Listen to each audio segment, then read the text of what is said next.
Hello friends. Did you know nearly 80% of those who watch my videos aren't subscribed? If you enjoy these stories, please hit that subscribe button and leave a like. It really helps. Thank you for being here. By the way, where are you watching from? Let me know in the comments. What you're about to hear happened to a trucker named Ronan Keltner during an ice storm that turned a routine delivery into something he still can't fully explain. Before we get into it, I need to tell you that Ronan isn't the kind of guy who spooks easily. He'd been driving cross-country for almost 20 years, hauling everything from electronics to lumber across some of the most brutal winter conditions the northern states could throw at him.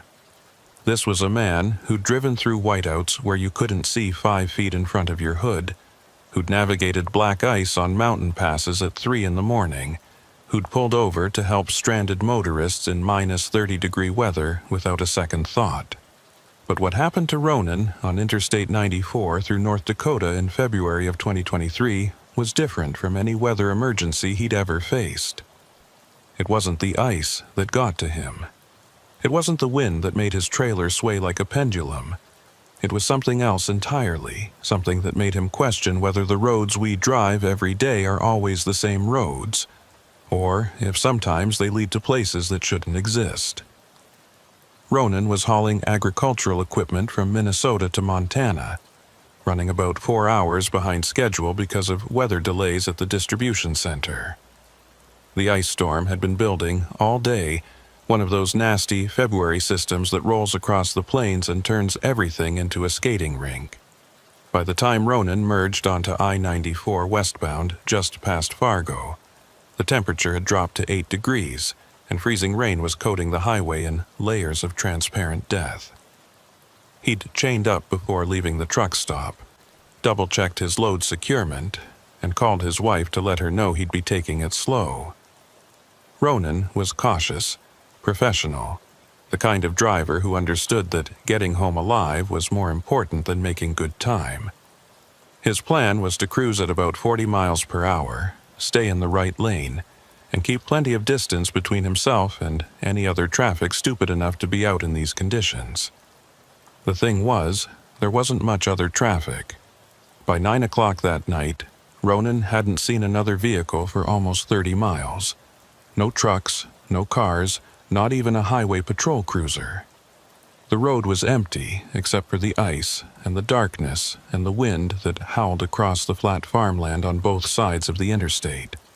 His headlights cut through the freezing rain, creating a tunnel of light that seemed to be the only illumination in the entire world.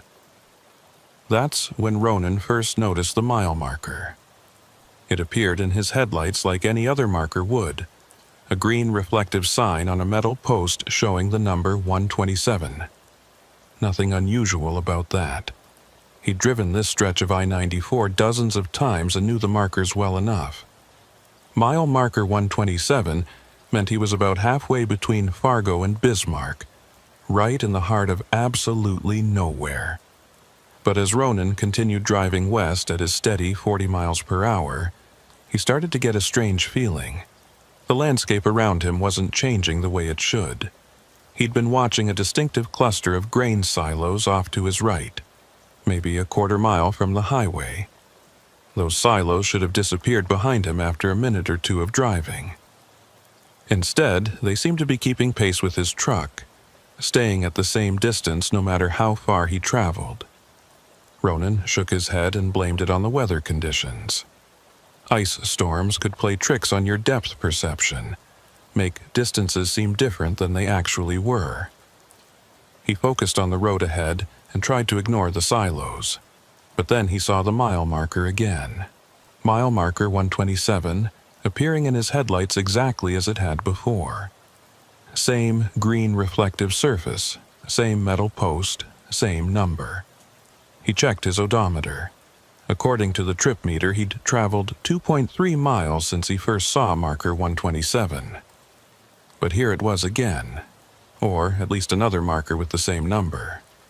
Ronan slowed down even more, down to about 30 miles per hour, and studied the marker as he passed it. There was nothing unusual about it, Nothing that would explain why he was seeing it twice. Maybe it was a mistake by the highway department, Ronan thought. Maybe someone had installed 2 markers with the same number by accident. It happened sometimes. Bureaucratic errors that created duplicate signs. But as Ronan continued driving, he saw the marker again. And again. Every time his trip meter showed he'd traveled about 2 miles, mile marker 127 would appear in his headlights. Ronan's hands tightened on the steering wheel. This wasn't right. This wasn't a bureaucratic error. He'd driven this highway enough times to know that the mile markers were properly spaced and correctly numbered. Something else was happening, something that didn't follow the normal rules of distance and geography. He tried his CB radio, cycling through the channels to see if there were any other drivers in the area. Channel 19 was usually busy even in the middle of the night. Truckers talking about weather conditions and road hazards and truck stop coffee. But tonight the radio was completely silent except for occasional bursts of static that almost sounded like voices if you listened close enough. Ronan keyed his microphone. This is westbound driver at mile marker 127 on I-94 in North Dakota. Anyone out there copy? Nothing but static. He tried again on channel 17, then channel 9. Same result. It was as if every other driver in the world had simply vanished, leaving Ronan alone on an empty highway that led nowhere. That's when Ronan noticed the exit sign. It appeared suddenly in his headlights, one of those small blue signs that indicates a rest area or service road. The sign showed an arrow pointing to the right and the words, "Scenic Overlook, 1 mile." Ronan had driven this stretch of I-94 countless times and had never seen a scenic overlook anywhere near mile marker 127. This was flat farmland, nothing scenic about it. No reason for an overlook. But the sign was there, as real and solid as any other highway sign. Ronan's first instinct was to ignore it and keep driving. But as he approached what should have been the exit ramp, he saw something that made him reconsider. There were tire tracks in the fresh ice and snow, recent tracks that led from the highway onto the exit ramp. Someone else had taken this exit within the past hour or 2, recently enough that the tracks hadn't been completely covered by the falling ice. Ronan made a decision that he would question for the rest of his life.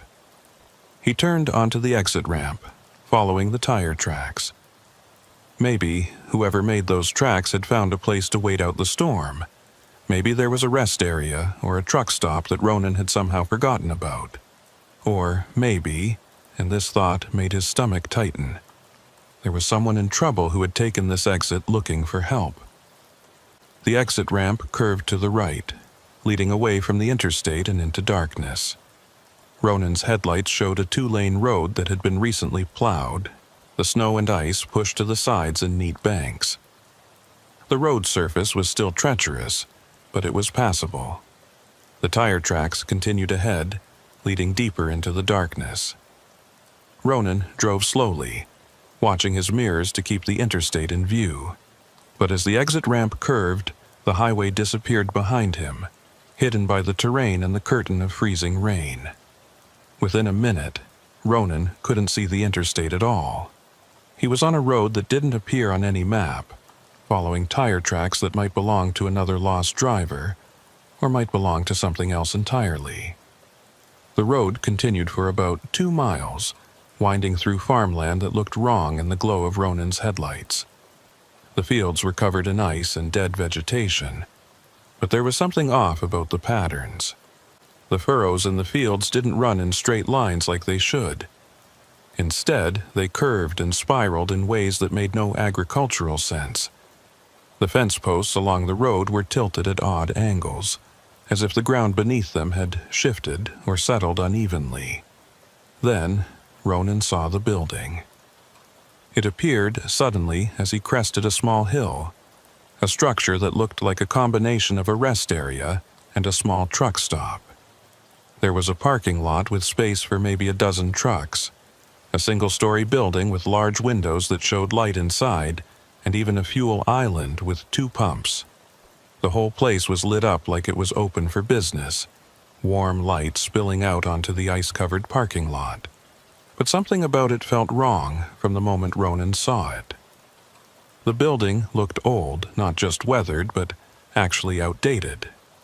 The architecture was wrong for a modern rest area, more like something from the 1970s or early 1980s. The fuel pumps were old too, the kind with mechanical number wheels instead of digital displays. And the trucks in the parking lot were all older models, the kind you didn't see much on the road anymore. Ronan had pulled into the parking lot slowly, his years of experience making him cautious. He counted 5 trucks parked in various spots, all of them covered in a thick layer of ice that suggested they'd been sitting there for a while. None of them had their running lights on, and Ronan couldn't see any movement inside the cabs. The trucks looked abandoned, but recent enough that they couldn't have been sitting there for more than a few hours. He parked his rig near the entrance to the building and sat for a moment, trying to decide what to do. Every instinct told him to turn around and find his way back to the interstate. But the storm was getting worse, the wind rocking his trailer despite the chains and the weight of his cargo. If this was a real rest area, it might be the smart play to wait out the worst of the storm before continuing. Ronan grabbed his flashlight and his CB radio handset, then climbed down from his cab. The cold hit him immediately. A brutal wind that carried needles of ice and cut through his heavy jacket like it wasn't there. He pulled his hood up and made his way toward the building, his boots crunching on the ice-covered asphalt. The front door was unlocked. Ronan pushed it open and stepped into warmth and light. The interior of the building looked like a time capsule from 30 or 40 years ago. There was a small convenience store section with wire rack shelves stocked with snacks and drinks, a coffee station with one of those old percolator machines, and a seating area with plastic chairs and tables that looked like they came from a 1980s cafeteria. But there was no one inside. No clerk behind the counter, no truckers drinking coffee in the seating area, no one at all. The lights were on, the coffee was brewing and filling the air with a fresh aroma, but the place was completely empty. It was as if everyone had just stepped away for a moment and would be right back. Ronan called out, "Hello? Anyone here?" His voice echoed in the empty space, but there was no response. He walked through the building, checking the restrooms and a small office area behind the counter. Everything was clean and maintained, but there was no sign of any people. That's when Ronan noticed the details that didn't add up. The products on the shelves were all brands that still existed, but the packaging was old. The candy bars had wrapper designs that had been discontinued years ago. The sodas in the cooler were in bottles that hadn't been used since the 1990s. The magazines on a small rack near the counter had dates from February of 1987.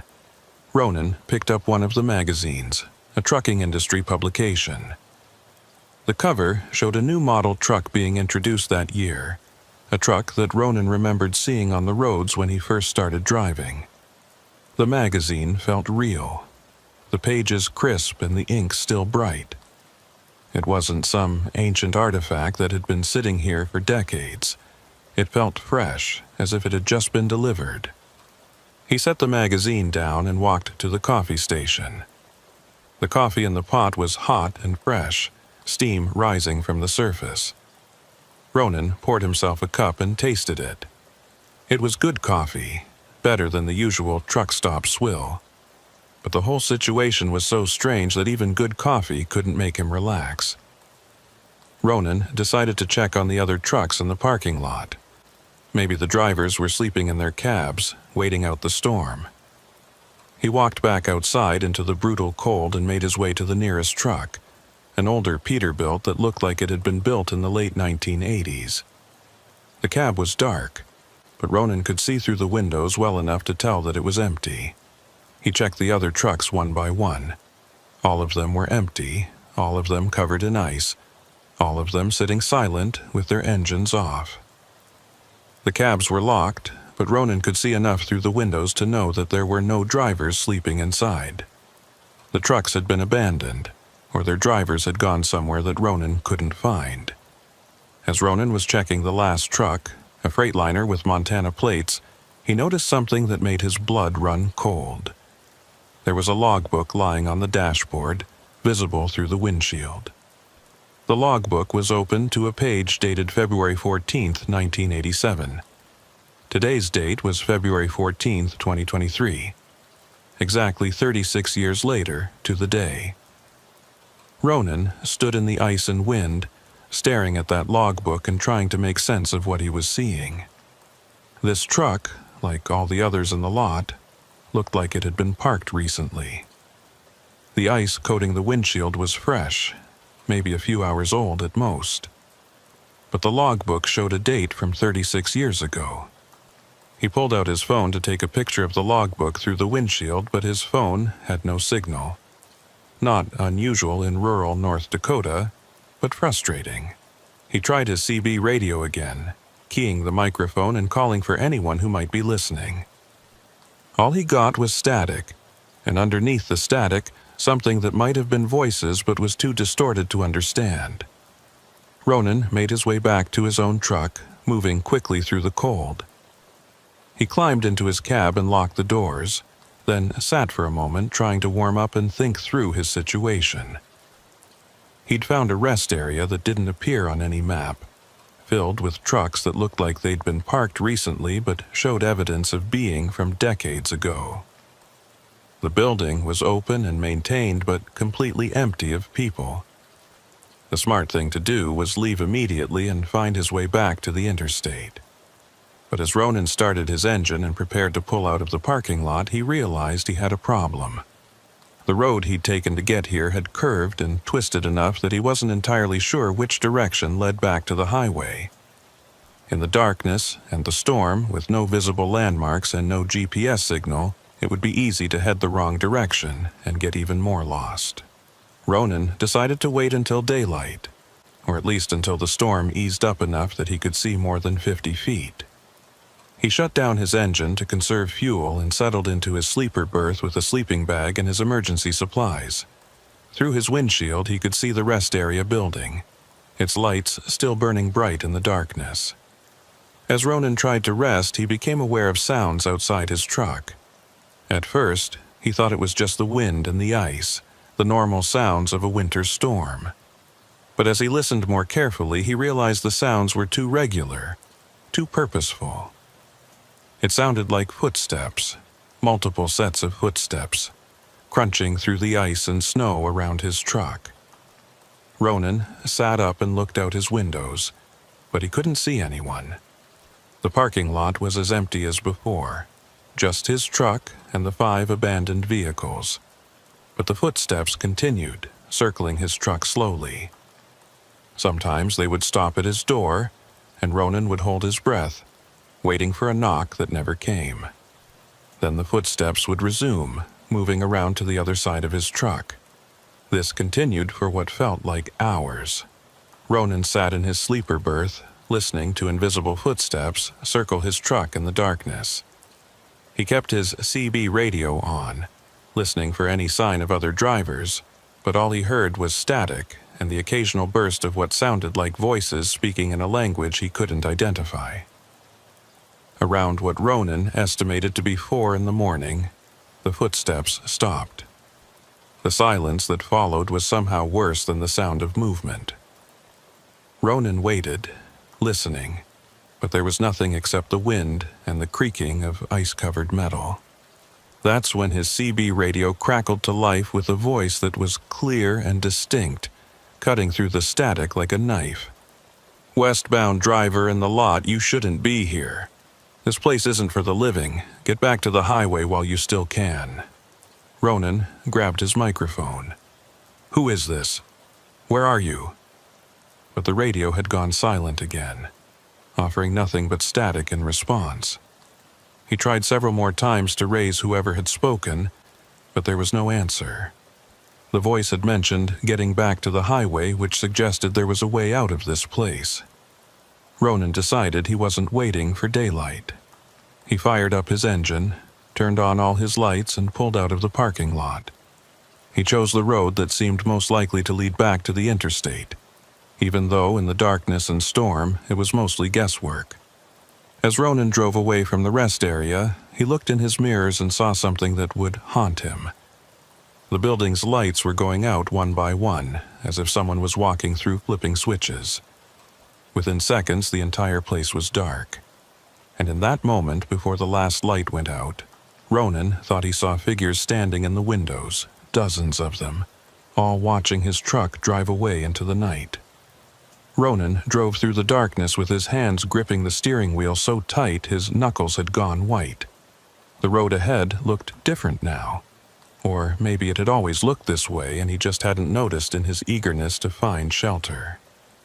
The asphalt was cracked and weathered, with weeds growing through the gaps in a way that suggested years of neglect. The snowbanks on either side were higher than they should be, as if this road hadn't been plowed in a very long time despite the fresh plowing he'd seen when he first arrived. He checked his mirrors compulsively, watching for any sign of the rest area behind him. But the darkness had swallowed it completely. No lights, no building, nothing but the black void of a winter night on the plains. Ronan's speedometer showed he was doing about 35 miles per hour, a reasonable speed for the conditions. But something felt off about the way his truck was moving, as if the road beneath him wasn't quite solid, or the laws of physics weren't working the way they should. The road twisted more than Ronan remembered. When he'd driven in, it had been a fairly straight route with just a few gentle curves. Now, it seemed to wind back and forth like a snake, each turn revealing nothing but more darkness and more road ahead. Ronan's fuel gauge showed he'd burned about a quarter tank since leaving the rest area, which was impossible. He should have used maybe a gallon or two at most. After what felt like an hour of driving, Ronan still hadn't found the interstate. The road just kept going, leading him through a landscape that seemed to shift and change every time he looked at it. Sometimes the fields on either side appeared to be covered in fresh snow. Other times they looked like they'd been burned or poisoned, the ground black and dead beneath the ice. Ronan told himself it was just the storm playing tricks with his perception, but he knew better. Something was very wrong with this road. That's when Ronan's headlights caught something that made him hit the brakes hard enough to make his trailer slide slightly on the ice. There was a truck stopped in the middle of the road ahead, a big rig that looked like it had been there for a while. The truck was covered in ice, but underneath the coating Ronan could see it was an older Kenworth, probably from the mid-1980s based on the body style. Ronan pulled up behind the truck slowly, his hazard lights flashing. He grabbed his flashlight and climbed down from his cab, moving carefully on the slippery road surface. The cold was brutal, the kind of cold that makes your lungs hurt when you breathe and turns exposed skin numb within seconds. Ronan pulled his face mask up and approached the Kenworth cautiously. The truck's engine was off, the cab dark and silent. Ronan could see through the ice-covered windows well enough to tell that there was no one inside. But what caught his attention was the condition of the truck itself. The ice coating wasn't fresh like the ice on the trucks at the rest area. This was old ice, thick and crystalline, the kind that forms over days or weeks of exposure to sub-freezing temperatures. Ronan walked around the truck, his flashlight beam cutting through the falling snow and ice. The trailer was a standard dry van, its doors closed and sealed. The license plate was from North Dakota, but the registration tags were expired. According to the little sticker on the plate, they'd expired in February of 1987. Ronan tried the driver's door and found it unlocked. He pulled it open with some effort, the ice cracking and falling away in chunks. The interior of the cab was frozen solid, frost covering every surface in elaborate crystalline patterns. The seats were stiff with cold, the dashboard glazed with ice. But what made Ronan's stomach drop was what he found sitting on the passenger seat. It was a logbook, opened to a page that showed entries for February 13th and 14th of 1987. The handwriting was neat and precise, each entry carefully documenting miles traveled and time spent driving. The last entry was dated February 14th, 1987 at 11:47 p.m. The location was listed as mile marker 127, I-94 westbound. The note section said simply, "Found scenic overlook exit, taking shelter from storm." Ronan's hands were shaking as he photographed the logbook page with his phone, even though he still had no signal. He needed evidence of this, something to prove he wasn't losing his mind. The date, the location, the note about the scenic overlook. It all matched his own experience exactly. But this logbook was from 36 years ago. Ronan looked more carefully around the cab and found other items that told a story. There was a thermos in the cup holder, frozen solid. A CB radio microphone hanging from its clip, the cord stiff with ice. A family photo tucked into the sun visor, showing a man in his 30s with a woman and 2 young children. The photo was faded but still visible beneath a layer of frost. On the dashboard, partially covered by ice, was a business card. Ronan carefully scraped away the frost and read the name printed there. Dalton Cresthaven, Independent Hauler. There was a phone number with a North Dakota area code and an address in Bismarck. Ronan climbed down from the Kenworth and stood in the road, trying to process what he'd found. This truck had been here since 1987, or at least the evidence suggested it had. The driver, presumably Dalton Cresthaven, had taken the same exit Ronan had taken, found the same rest area, and then somehow ended up abandoned on this road with no explanation for where he'd gone. Ronan tried his CB radio again, keying the microphone with numb fingers. "This is westbound driver on service road near mile marker 127. I've found an abandoned truck, older Kenworth. Appears to have been here for a long time. If anyone can hear me, I need information about a driver named Dalton Cresthaven. Please respond." The static on the radio shifted and changed, and for a moment Ronan thought he heard voices. They were faint and distorted, like they were coming from very far away, or from a different time entirely. He strained to make out the words, but they were just beyond comprehension. Then suddenly a voice came through clearly. "Ronan Keltner." The voice knew his name. It was a woman's voice, professional and calm, with the slight accent of someone who'd grown up in the upper Midwest. "This is Highway Patrol Dispatch. We've been trying to reach you. What is your current location?" Ronan felt a surge of relief wash over him. Finally, contact with the outside world. "Dispatch, this is Ronan Keltner. I'm on a service road somewhere near mile marker 127 on I-94. I took an exit for a scenic overlook during the ice storm, and I've been trying to find my way back to the highway. I found an abandoned truck here, a Kenworth that appears to have been sitting for a very long time." There was a pause on the other end, long enough that Ronan wondered if he'd lost the connection. Then the voice came back, and this time it sounded different somehow. Less certain, more careful. "Ronan, we don't show any service roads or scenic overlooks near mile marker 127. Can you describe what you're seeing around you?" Ronan looked around at the dark landscape, the ice-covered road, the abandoned Kenworth sitting silent in his headlights.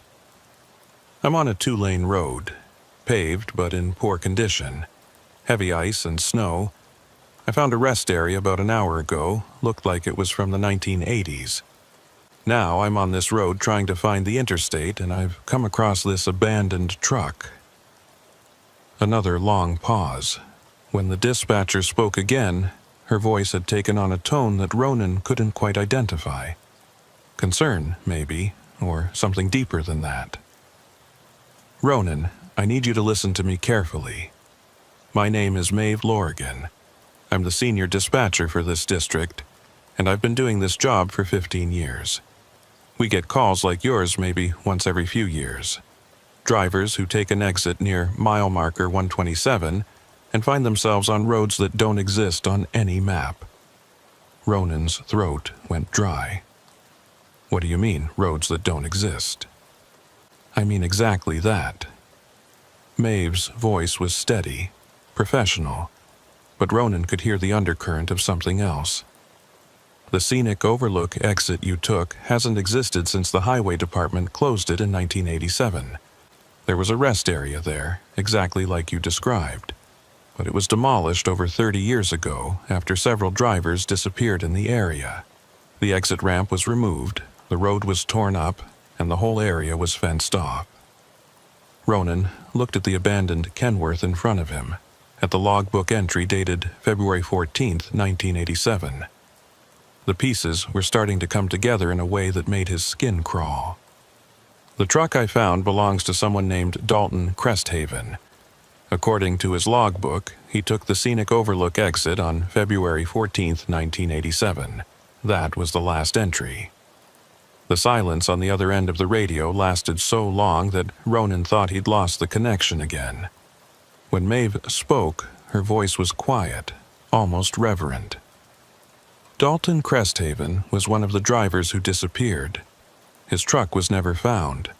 The investigation concluded that he'd probably gone off the road during the ice storm and ended up in a location where the wreckage couldn't be seen from the highway.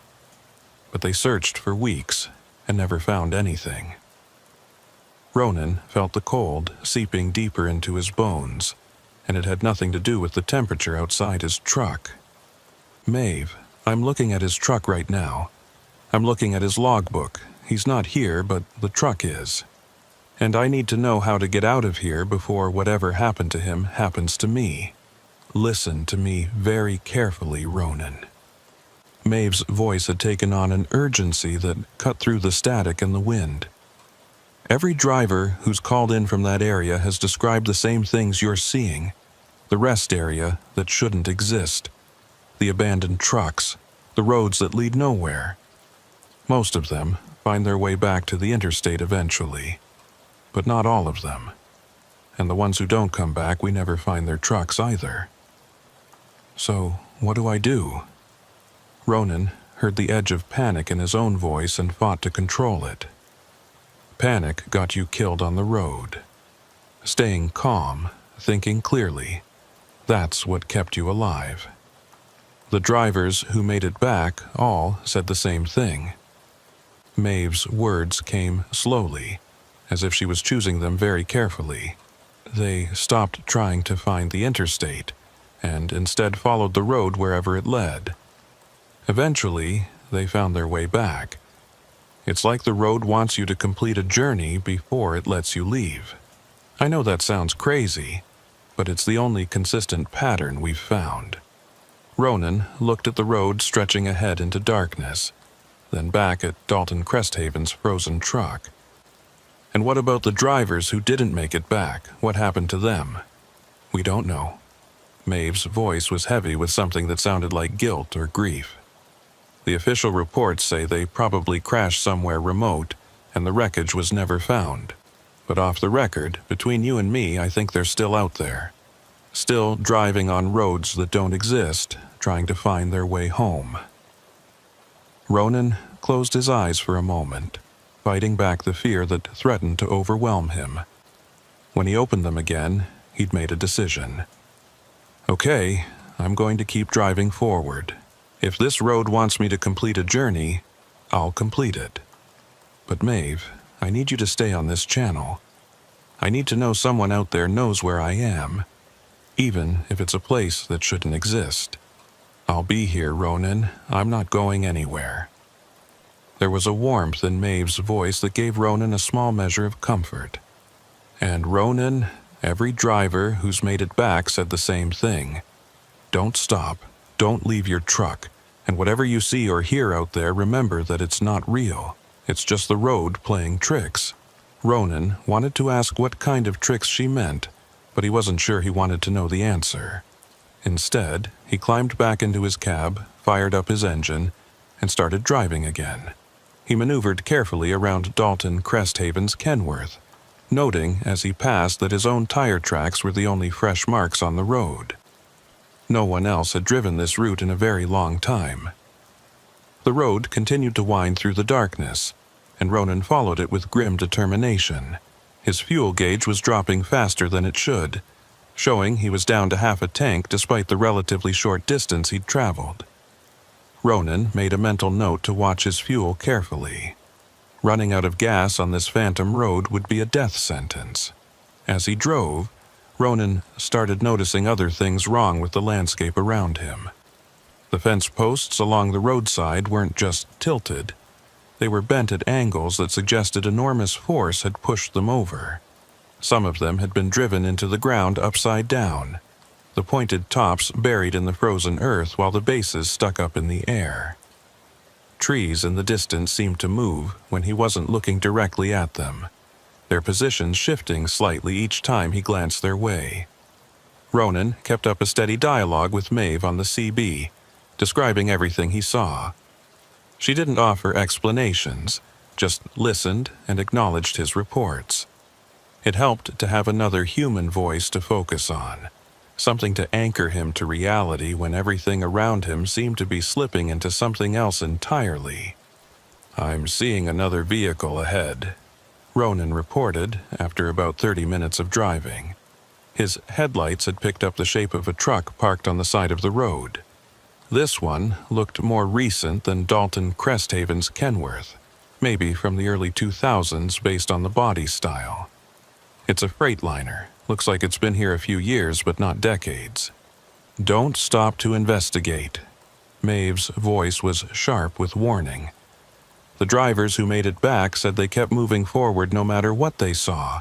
The ones who stopped to investigate, to check on other vehicles or try to help, those are the ones who didn't come home. Ronan felt a chill that had nothing to do with the temperature.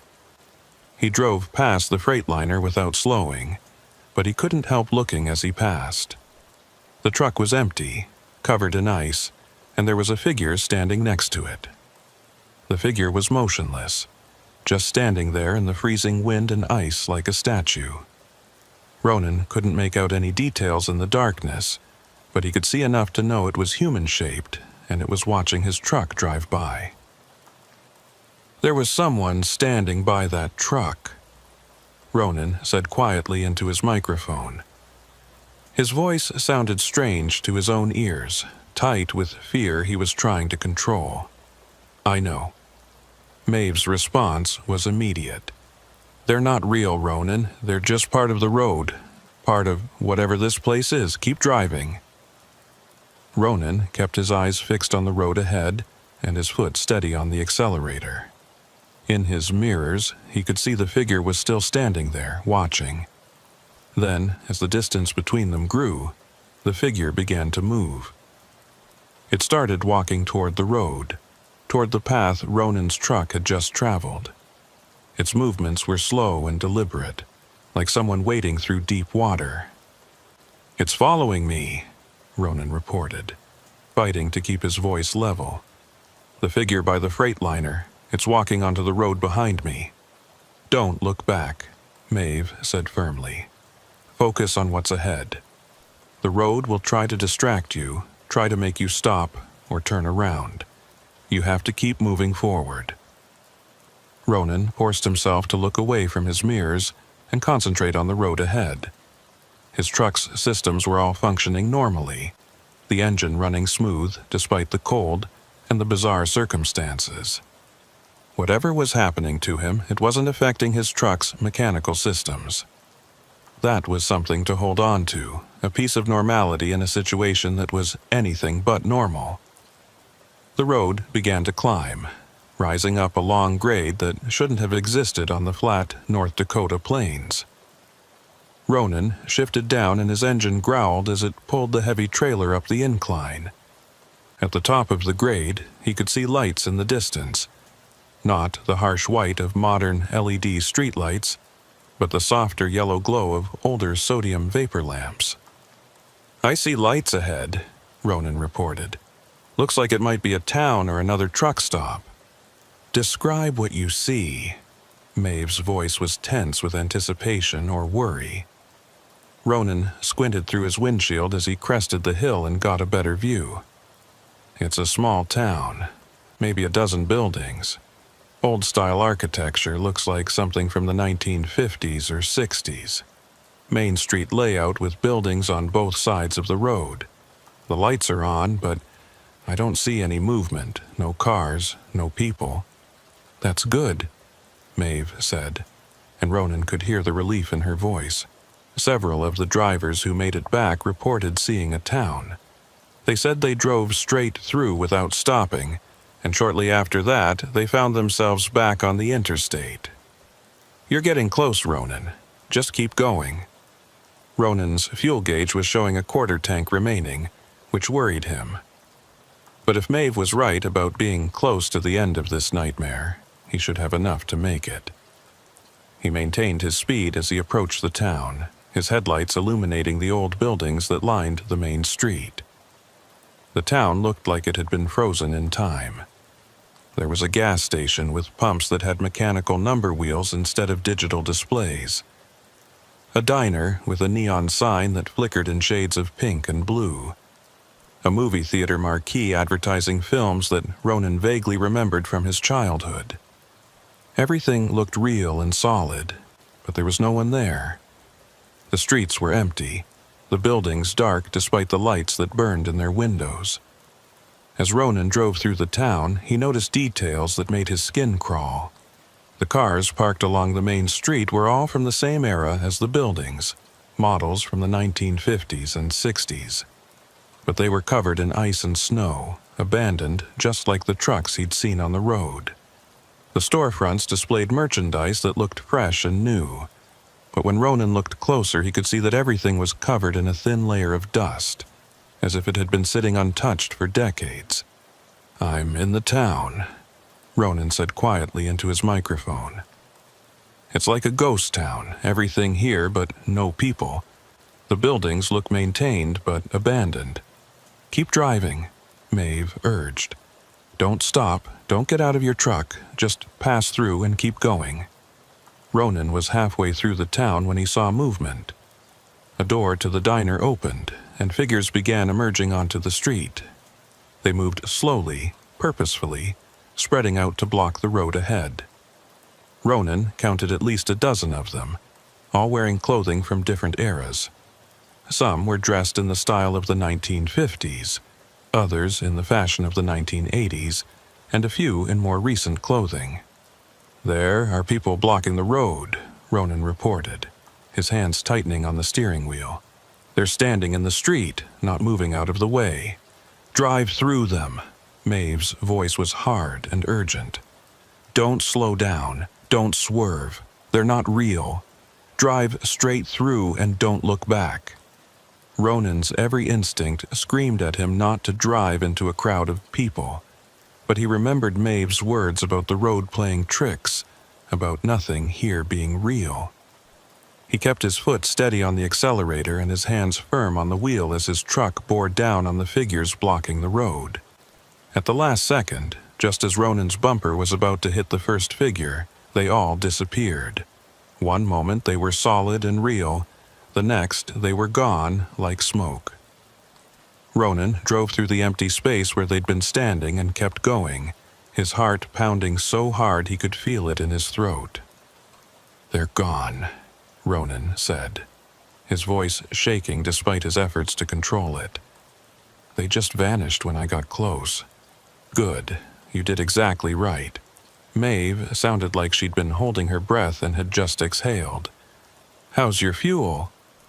Ronan glanced at his gauge. "Quarter tank and dropping. I'm using fuel way faster than I should be." "You're almost there," Maeve assured him. The other drivers said the town was the last thing they saw before they found the interstate again. Just keep your speed steady and keep driving west. Ronan left the ghost town behind and found himself on a road that looked more normal than anything he'd seen since taking that exit. The asphalt was in good condition. The lane markings were visible despite the snow, and the landscape on either side looked like actual North Dakota farmland, instead of the twisted nightmare version he'd been driving through. His fuel gauge showed less than an eighth of a tank remaining when Ronan saw the most beautiful sight he'd ever witnessed.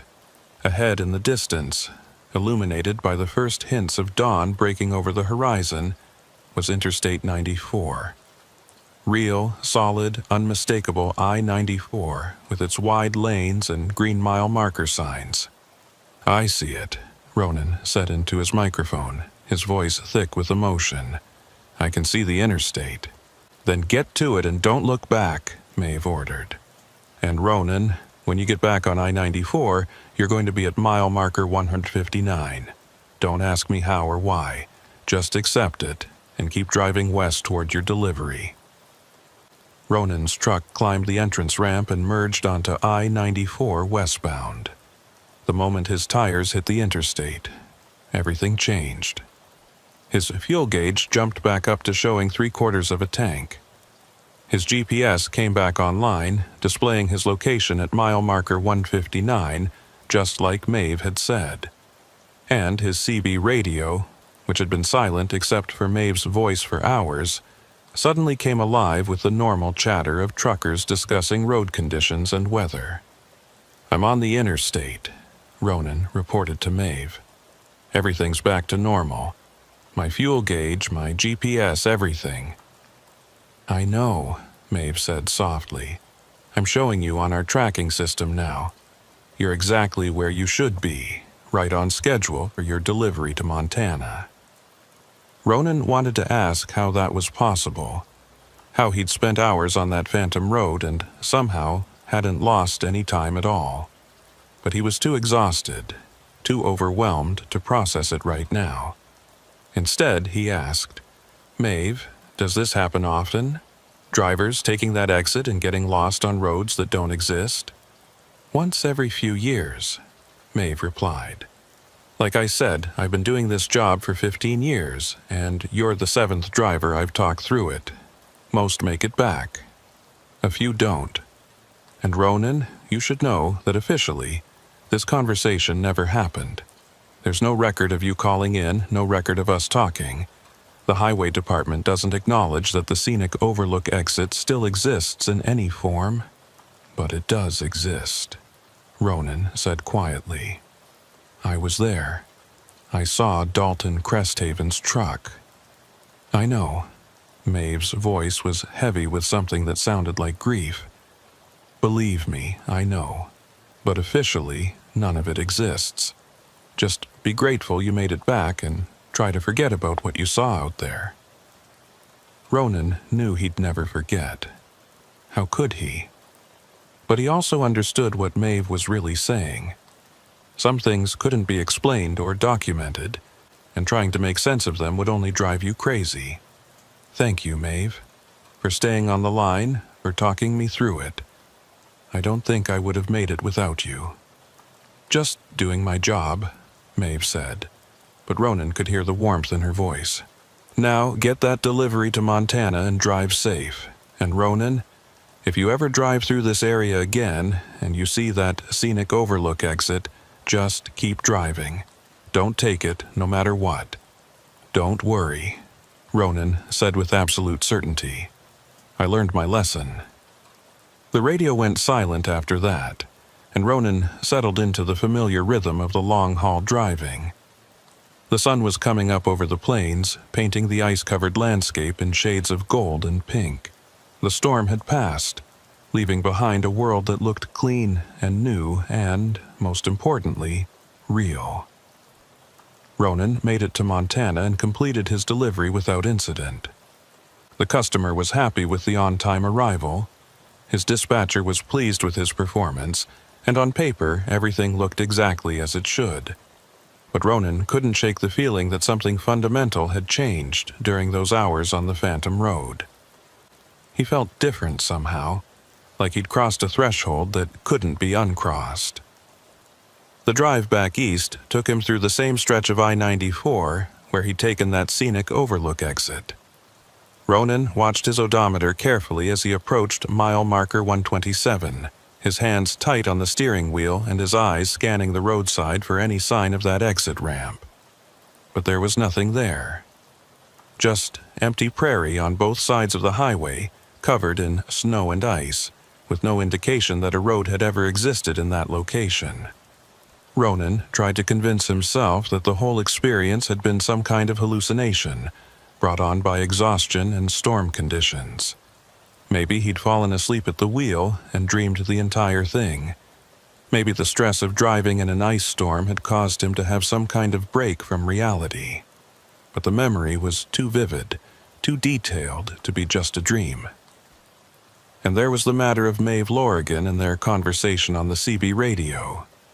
When Ronan got home to Minnesota, he spent hours searching online for information about Dalton Cresthaven. What he found made his blood run cold. There were newspaper articles from February 1987 about a trucker who had disappeared during an ice storm on I-94 in North Dakota. Dalton Cresthaven, 34 years old, married with 2 children, had been driving from Minnesota to Montana when he vanished without a trace.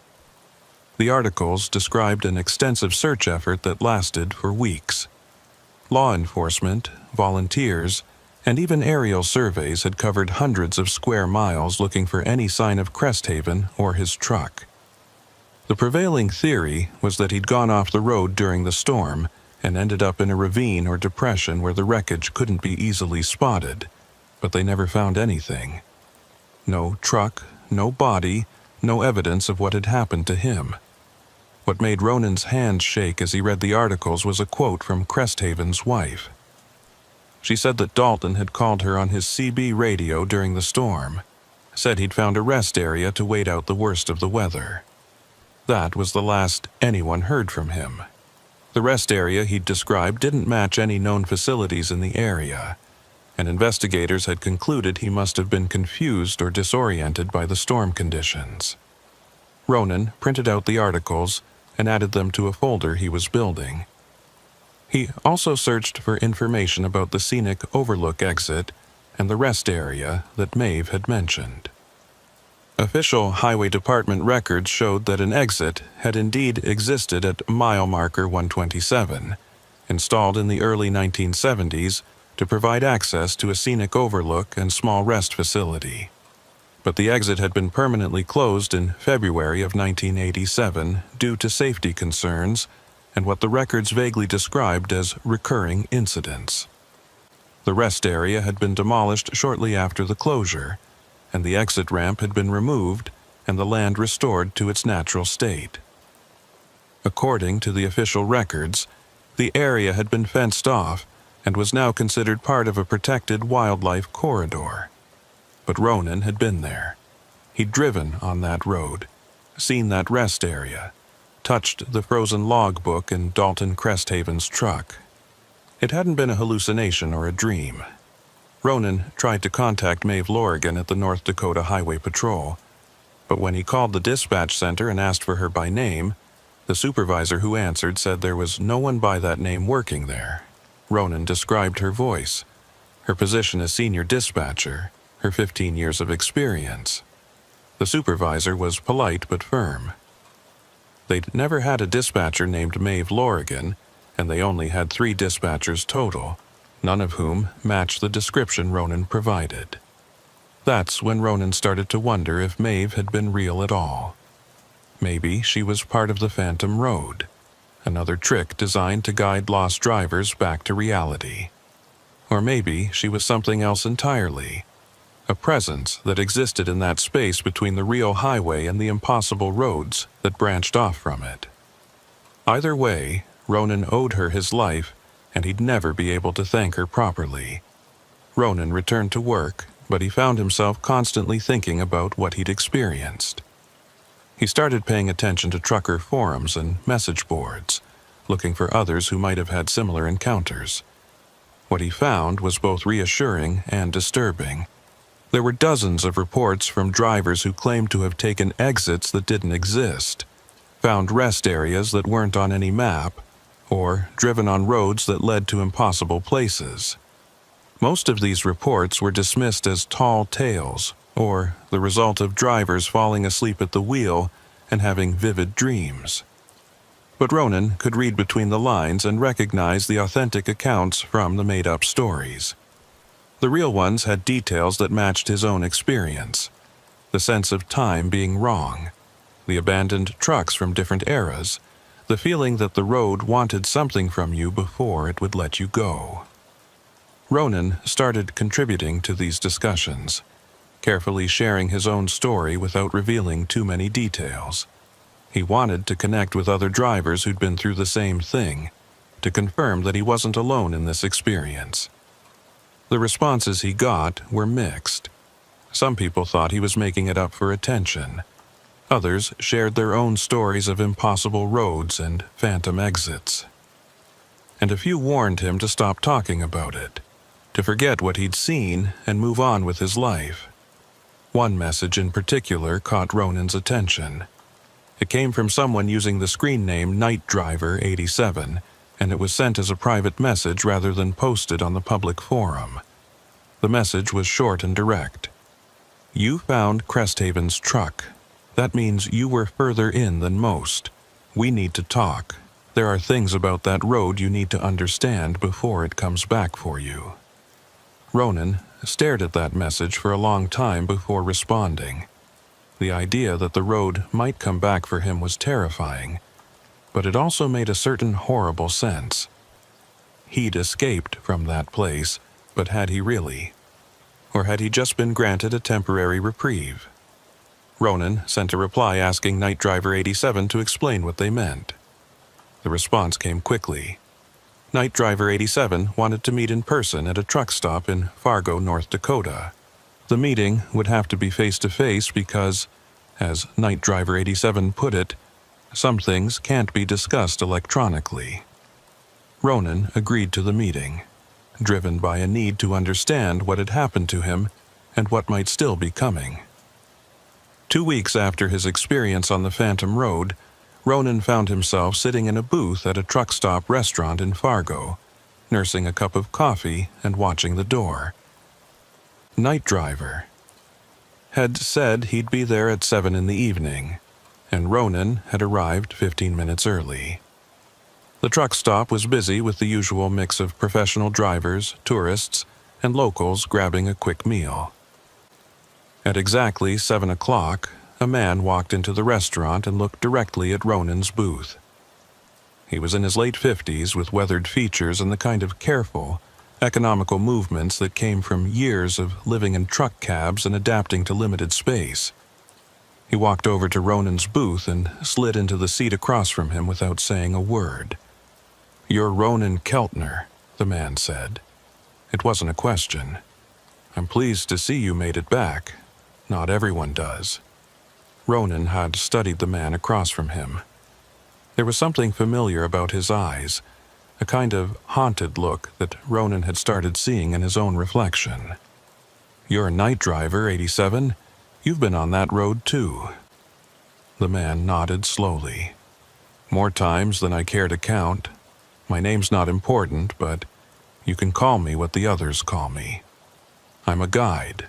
Someone who helps drivers understand what they've experienced and how to protect themselves from going back." Going back?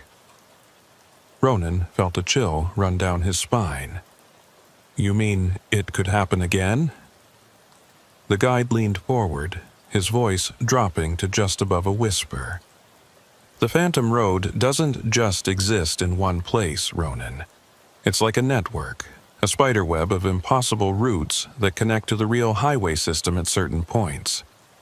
Mile marker 127 on I-94 is one of those connection points. There are dozens of others scattered across the country, maybe hundreds. And once you've been on the Phantom Road, it's easier for you to slip back onto it again." Ronan's coffee had gone cold in his cup, but he didn't notice. "How do I prevent that from happening?" "You pay attention." The guide pulled out a small notebook and slid it across the table.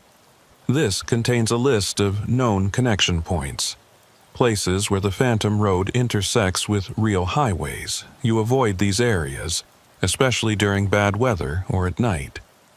You watch for the signs, exits that don't feel right. Rest areas that seem off somehow. Mile markers that repeat. Ronan opened the notebook and found pages filled with handwritten notes. Highway numbers, mile markers, exit descriptions, all documented in careful detail. There were dozens of locations listed, spread across multiple states. How did you compile all this? From drivers like you? The guide's expression was grim. Drivers who made it back and were willing to share their experiences.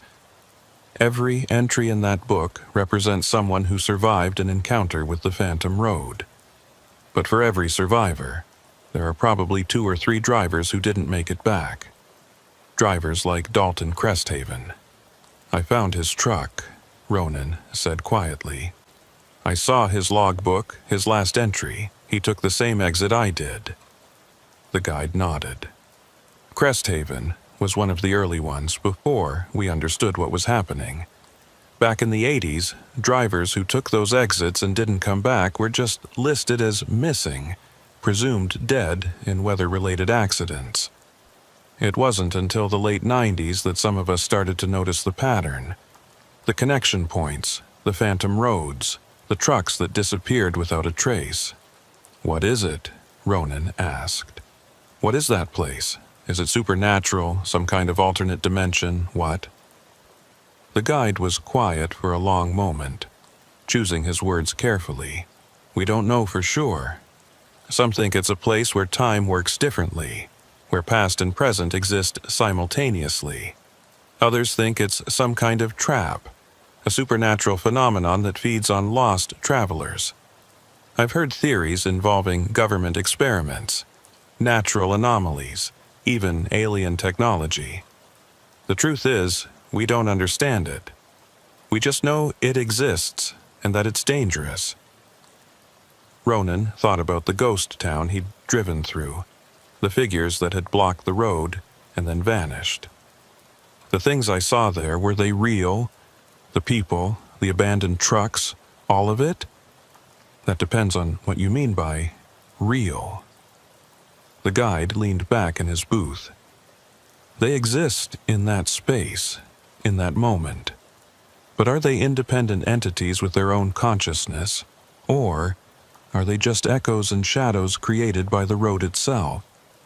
We don't know. What we do know is that interacting with them can be dangerous. Stopping to help, getting out of your truck to investigate, that's when drivers tend not to come back. Maeve told me the same thing, Ronan said. The dispatcher who talked me through it. She said to keep driving, don't stop, don't leave the truck. The guide's eyes widened slightly. Maeve Lorigan? You talked to her? You know her, I know of her. The guide's voice had taken on a note of respect, tinged with something else. Maeve Lorigan was a highway patrol dispatcher in North Dakota. She worked that position from 1971 until 1986. She was known for being one of the best, someone who could talk drivers through any emergency with calm professionalism. But in February of 1987, during the same ice storm that claimed Dalton Cresthaven, Maeve disappeared. Ronan felt the floor drop out from under him. What do you mean, disappeared? She was working her shift at the dispatch center when she took a call from a driver who'd gotten lost near mile marker 127. She stayed on the radio with him for hours, trying to guide him back to the interstate. But something went wrong. The other dispatchers said they could hear her talking, could hear the stress in her voice, but they couldn't make out what she was saying. Then, right in the middle of her shift, Maeve simply stood up and walked out of the dispatch center. She got in her car and drove west on I-94. The guide paused, letting the implications sink in. They found her car 3 days later, parked at mile marker 127 with the engine still running. But Maeve was gone. No sign of her, no indication of what had happened. The official investigation concluded that she'd had some kind of mental breakdown and wandered off into the storm. But the other dispatchers knew better. Maeve had tried to help a driver on the Phantom Road, and somehow that connection had pulled her in. Ronan's hands were shaking. But I talked to her. She helped me. She said she'd been doing the job for 15 years. And she had been when she disappeared. The guide's voice was gentle but firm. Ronan, you didn't talk to Maeve Lorrigan, the person. You talked to whatever Maeve has become in that place.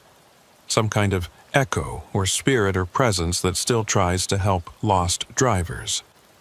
Several people who've been on the Phantom Road have reported hearing her voice, receiving her guidance. She's still out there, still trying to do her job, even though she's been gone from the real world for over 35 years. Ronan didn't know what to say. The woman who'd saved his life, who'd talked him through the worst experience of his career, wasn't even alive in any conventional sense.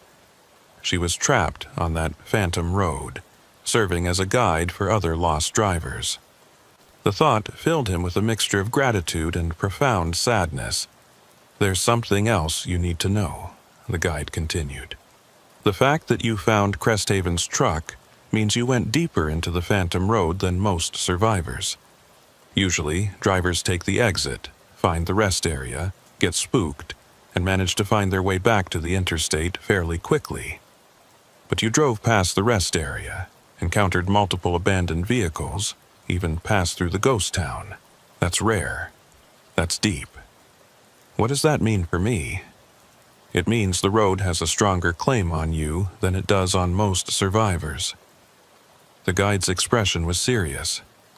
You're going to need to be extra careful. Watch for the warning signs, changes in your truck's behavior, your GPS showing impossible routes, mile markers that repeat. If you start experiencing any of those things, you need to pull over immediately, shut down your engine, and wait for it to pass.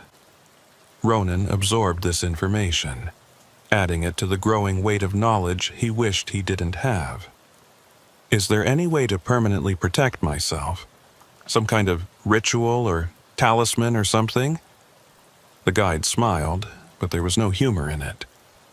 This isn't a horror movie, Ronan. There's no magic words or holy symbols that'll keep you safe. Your best protection is knowledge and vigilance. Know where the connection points are, avoid them when possible, and trust your instincts. If something feels wrong on the road, it probably is. They talked for another hour, with the guide sharing stories of other drivers who'd had similar experiences. Some had multiple encounters with the Phantom Road and learned to navigate it with relative safety. Others had one experience and never drove professionally again. And then there were the ones who disappeared entirely, joining Dalton Cresthaven and countless others in whatever limbo existed on those impossible highways. As the meeting was wrapping up, Ronan asked one final question. Why do you do this? Help drivers like me compile all this information, meet with strangers to warn them. The guide was quiet for a moment, his eyes distant. Because I lost someone to that road. My brother, back in '93. He took an exit near mile marker 127 and never came back. I've spent 30 years trying to understand what happened to him, trying to help other drivers avoid the same fate. If I can save even one person from going through what my family went through, then it's worth it. Ronan understood. He thought about his own wife and children, about how close he'd come to disappearing just like the guide's brother. Thank you. For the notebook. For the information. For everything. Just stay safe out there. The guide stood up and offered his hand. Ronan shook it, feeling the calluses and strength of someone who'd spent a lifetime on the road. And Ronan, if you ever encounter another driver who's been on the Phantom Road, help them the way I'm helping you. Pass the knowledge along. It's the only way we can fight back against whatever that place is. After the guide left, Ronan sat in the booth for a long time, studying the notebook he'd been given. Each entry represented a story, a driver who'd brushed up against something impossible and lived to tell about it. Ronan wondered how many of these survivors had changed careers, How many still drove but carried the weight of their experience with them every day? Ronan made a decision that night. He would continue driving, but he would be more careful, more aware. He would avoid the connection points listed in the guide's notebook, and if he encountered another driver who'd had a similar experience, he would offer the same help and understanding that had been given to him. But more than that, Ronan decided he would document his own experience in detail. He spent the next several weeks writing down everything he could remember about his time on the Phantom Road. Every detail, every sensation, every moment of fear and confusion. He recorded the exact location of the exit, the layout of the rest area, the appearance of Dalton Cresthaven's truck, and the conversation with Maeve Lorigan. Ronan created his own copy of the guide's notebook and started adding to it. He joined multiple trucker forums under different screen names and carefully monitored discussions for any mention of strange roads or impossible exits.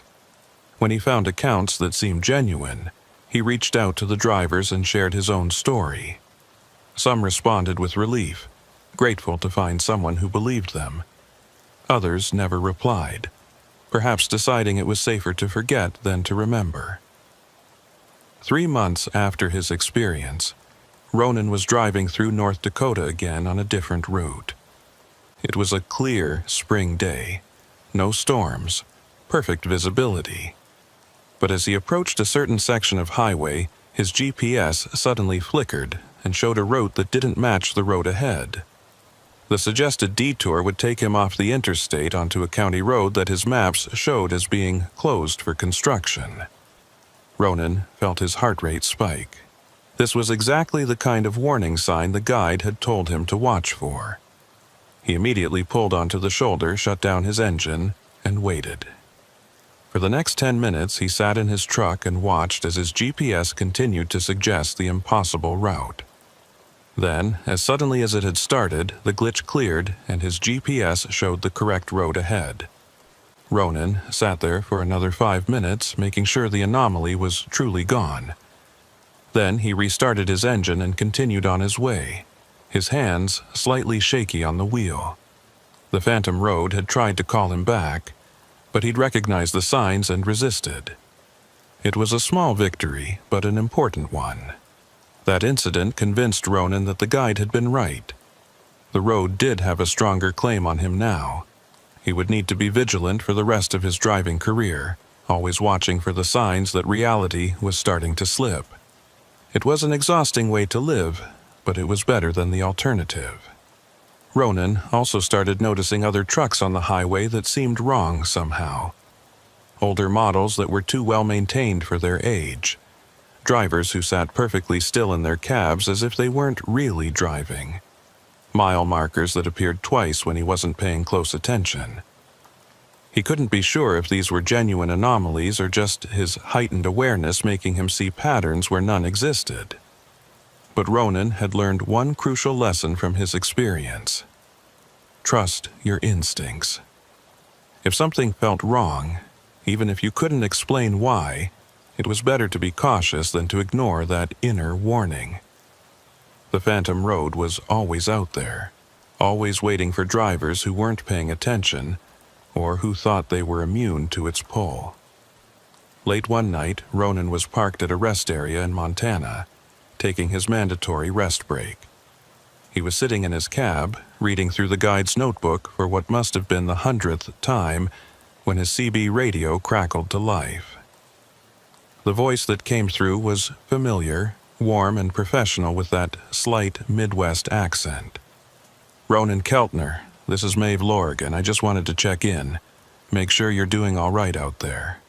Ronan grabbed his microphone, his heart pounding. "Maeve, is that really you?" "It's really me, or at least the part of me that still exists in this form." Her voice was tinged with something that sounded like sadness. "I heard you've been talking to the guide, learning about what happened to me. I wanted you to know that I don't regret what I did. Helping drivers like you, that's still my purpose, even if I can't do it the way I used to. "I'm sorry," Ronan said, not sure what else to say. "I'm sorry you got pulled into that place." "Don't be." Maeve's voice was firm but kind. "I made my choice. That driver I was trying to help back in 1987, he didn't make it. But I've helped dozens of others since then, including you. That has to count for something." "It does," Ronan assured her. "It counts for everything. You saved my life. And you honored that by learning to protect yourself and helping others." There was approval in Maeve's voice. "That's all any of us can do, really. Pass along the knowledge, help the next driver, keep as many people safe as we can." Ronan wanted to ask so many questions. What was it like existing on the Phantom Road? Could she ever escape? Did she have any awareness of the real world she'd left behind? But before he could formulate the words, Maeve spoke again. "I can't talk long. Maintaining this connection to the real world takes energy I don't have much of. But I wanted you to know that you're doing good work, Ronan. Keep watching out for the signs, keep helping other drivers, and stay safe out there. The road is always hungry, but knowledge and vigilance can keep you off its menu." "Thank you, Maeve, for everything." "You're welcome. And Ronan? The next time you're near mile marker 127, drive past it without looking. Don't give that place any of your attention or energy. That's the best way to keep it from pulling you back." The radio went silent after that, leaving Ronan alone with his thoughts in the darkness of the rest area. He sat there for a long time, processing the conversation and everything it implied. Maeve was still out there, still helping, still fighting against the Phantom Road in her own way. It was both comforting and deeply sad. Ronan's life settled into a new kind of normal over the following year. He continued driving professionally, hauling freight across the northern states and carefully avoiding the connection points listed in the guide's notebook. He became meticulous about route planning, always choosing highways that would keep him far from mile marker 127 and the other dangerous locations scattered across the map. But the Phantom Road was never far from his thoughts. Ronan found himself becoming the guide for other drivers who'd had similar experiences. His screen name, Night Driver 23, became known in certain circles as someone who could be trusted with impossible stories. Someone who wouldn't dismiss claims of phantom exits and roads that led to nowhere. Ronan received messages from truckers all over the country, some sharing experiences that matched his own so closely it was eerie. Others described variations, different manifestations of whatever force created the Phantom Roads. A driver in Oregon who'd encountered a truck stop that served food from the 1950s and wouldn't let him pay with modern currency. A woman in Texas who'd found herself driving the same 10-mile stretch of highway for 6 hours straight, unable to escape the loop until dawn broke. Each story added to Ronan's understanding, but also deepened the mystery. The Phantom Road wasn't just one anomaly in North Dakota. It was a network, a web of impossible spaces that touched the real world at specific points. And the more Ronan learned, the more he realized how little anyone truly understood about what was happening. 6 months after his conversation with Maeve at the Montana rest area, Ronan was assigned a delivery that made his stomach drop when he saw the road. The shipment was agricultural equipment going from Minnesota to eastern Montana, and the most efficient route would take him right past mile marker 127 on I-94. His dispatcher had already filed the route plan, and changing it would raise questions Ronan didn't want to answer. Ronan considered turning down the job, but he'd built a reputation for reliability, and he didn't want to damage that over what would seem like irrational superstition. He decided he would take the route, but be extra vigilant when passing through that section of North Dakota. He would drive straight through without stopping, keep his eyes on the road ahead, and not give the Phantom Road any opportunity to pull him in. The day of the delivery started normally enough. Clear weather, light traffic, good road conditions. Ronan made excellent time through Minnesota and into North Dakota, his truck running smoothly and his cargo secure.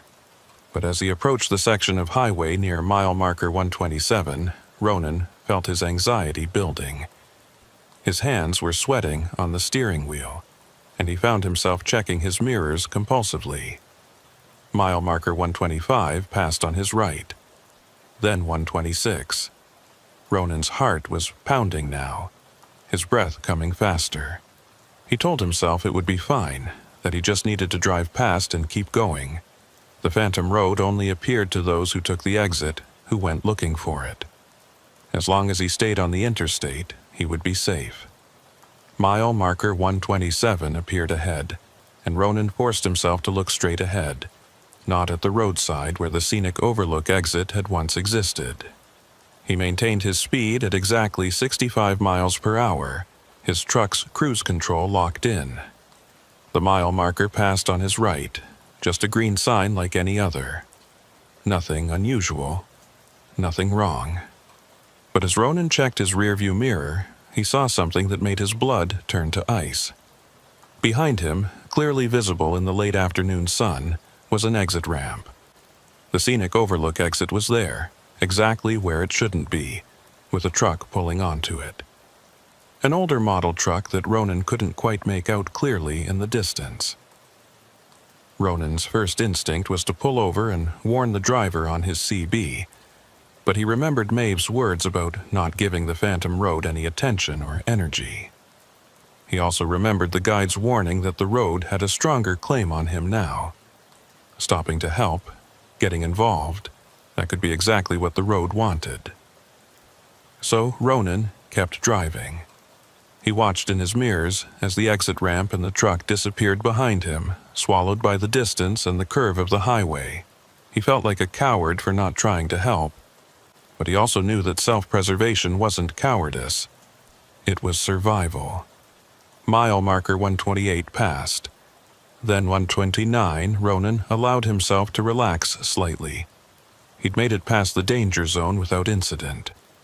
The phantom road had been there, had been active, but it hadn't caught him. That was something. But 20 miles later, Ronan's relief turned to confusion and then fear. His GPS showed him approaching mile marker 150, but the marker that appeared on the roadside read 127. Ronan's stomach dropped. He checked his odometer, his GPS, his position on the map. Everything showed he should be 20 miles past that marker. But there it was again, the green reflective sign showing the number that had become a source of nightmares. Ronan's mind raced through the possibilities. Had he somehow turned around without realizing it? Was his GPS malfunctioning? Or was the phantom road pulling him in despite his efforts to avoid it? He looked for the exit ramp, but saw nothing except empty prairie on both sides of the highway. The next mile marker showed 128, then 129. Ronan's GPS synced back up with the physical markers, showing him continuing west as he should be. He told himself it had been a mistake, a single marker that had somehow been labeled incorrectly. But deep down, he knew better. The phantom road had reached out for him, had made its presence known. It was a warning, or perhaps a reminder that he was never truly safe from it. Ronan completed his delivery to Montana without further incident, but the experience left him shaken. The phantom road was getting bolder, more aggressive in its attempts to reclaim him. Simply avoiding the known connection points wasn't enough anymore. The road could reach out and touch him anywhere, could make mile markers appear where they shouldn't be. When Ronan returned to Minnesota, he found a package waiting for him at his home. There was no return address, no indication of who had sent it.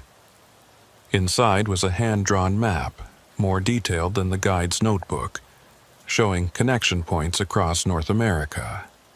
There were hundreds of them, far more than Ronan had suspected, and someone had circled several locations in red ink, with a note that read, These are becoming active.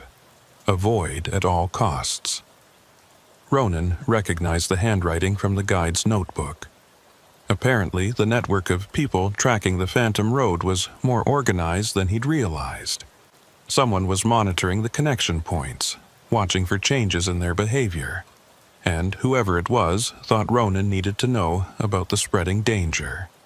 That night, Ronan couldn't sleep. He lay in bed next to his wife, listening to her breathing and thinking about all the drivers who hadn't made it home. Dalton Cresthaven and his family who never got closure. Maeve Lorigan, trapped in some liminal space between worlds, still trying to help people decades after her disappearance. The guide's brother and countless others who'd taken wrong exits and never returned. Ronan got up and went to his office, where he'd been keeping his research on the Phantom Road. He pulled out the folder with newspaper articles, printed forum posts, and his own detailed account of his experience. He'd been documenting everything, but to what end? Who would believe any of it? And even if they did, what could be done about a phenomenon that defied every law of physics and logic? As Ronan sat at his desk in the darkness, his CB radio crackled to life. He kept one in his home office, an old habit from his early days of trucking. The voice that came through was one he'd never heard before, male and urgent. This is a warning to all drivers currently monitoring this channel. The Phantom Road network is expanding. Multiple connection points activated in the past 72 hours across Montana, North Dakota, and Wyoming. If you're on the road, be vigilant. Watch for mile markers that repeat, exits that don't match your GPS, rest areas that feel wrong. The activity level is higher than we've ever recorded. Ronan grabbed his microphone. This is Ronan Keltner. Who is this? How do you know about the Phantom Road?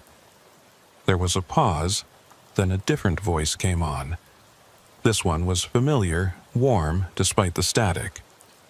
Hello, Ronan. It's good to hear your voice again. Maeve? Ronan's hand tightened on the microphone. What's happening? What does he mean the network is expanding? It means what it sounds like. Maeve's voice was tense in a way Ronan had never heard before. The Phantom Road has always been there, touching our world at specific points. But something's changed. New connection points are opening up, and the existing ones are becoming more aggressive about pulling in drivers. We don't know why, but the activity is accelerating. We? Ronan asked. Who's we?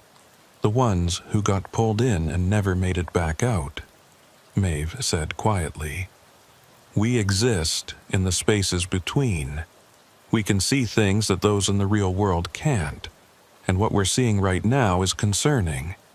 The boundary between the Phantom Road and the real highway system is getting thinner. Another voice joined the conversation, older and gravelly.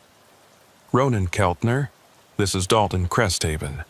I've heard about you from Maeve. You found my truck. Ronan has felt dizzy, his sense of reality tilting. You're alive? You've been alive this whole time? Alive isn't quite the right word, Cresthaven replied. We exist, but not the way we used to. The Phantom Road took us, but it didn't destroy us. We're part of it now, or maybe it's part of us. The distinction doesn't matter much anymore.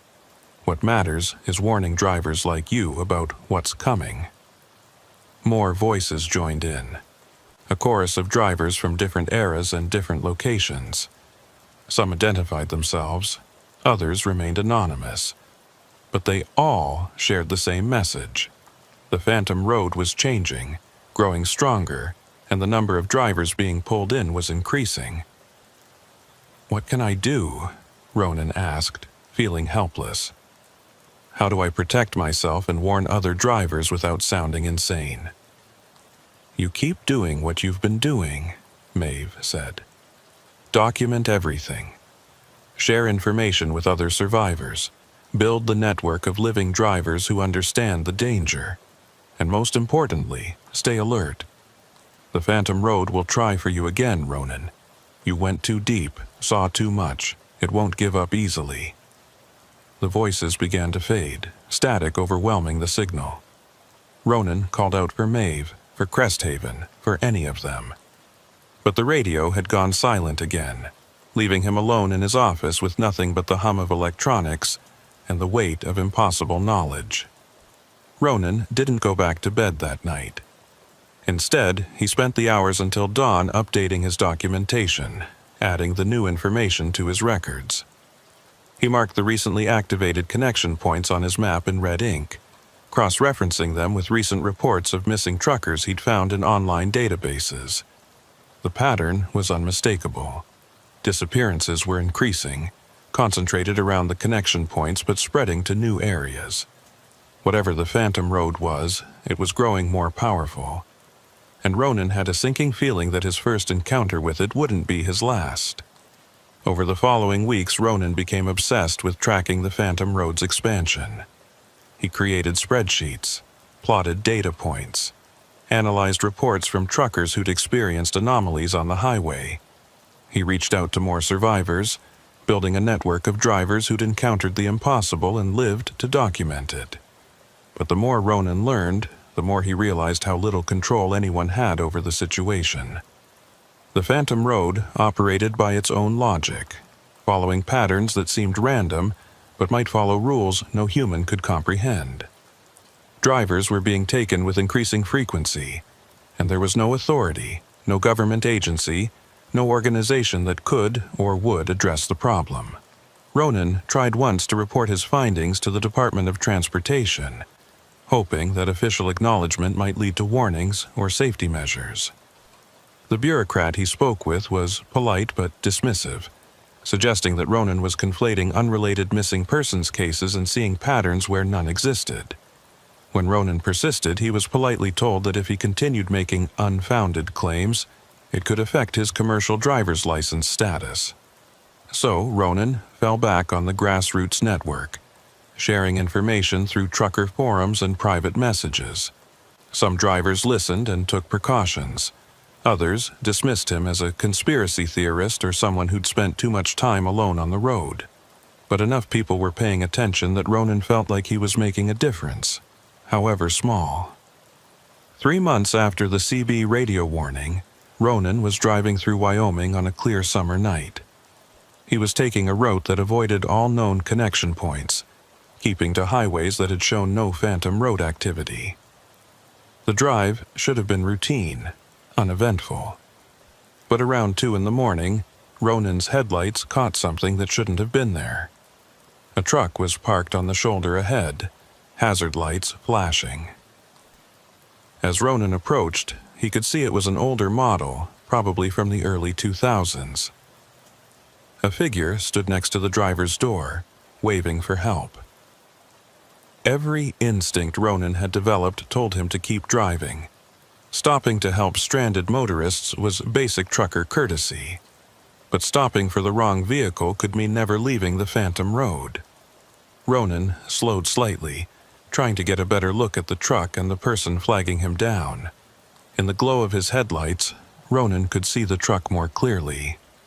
It was covered in road dust but looked solid and real. The person waving was a woman, probably in her 40s, wearing jeans and a truck stop t-shirt.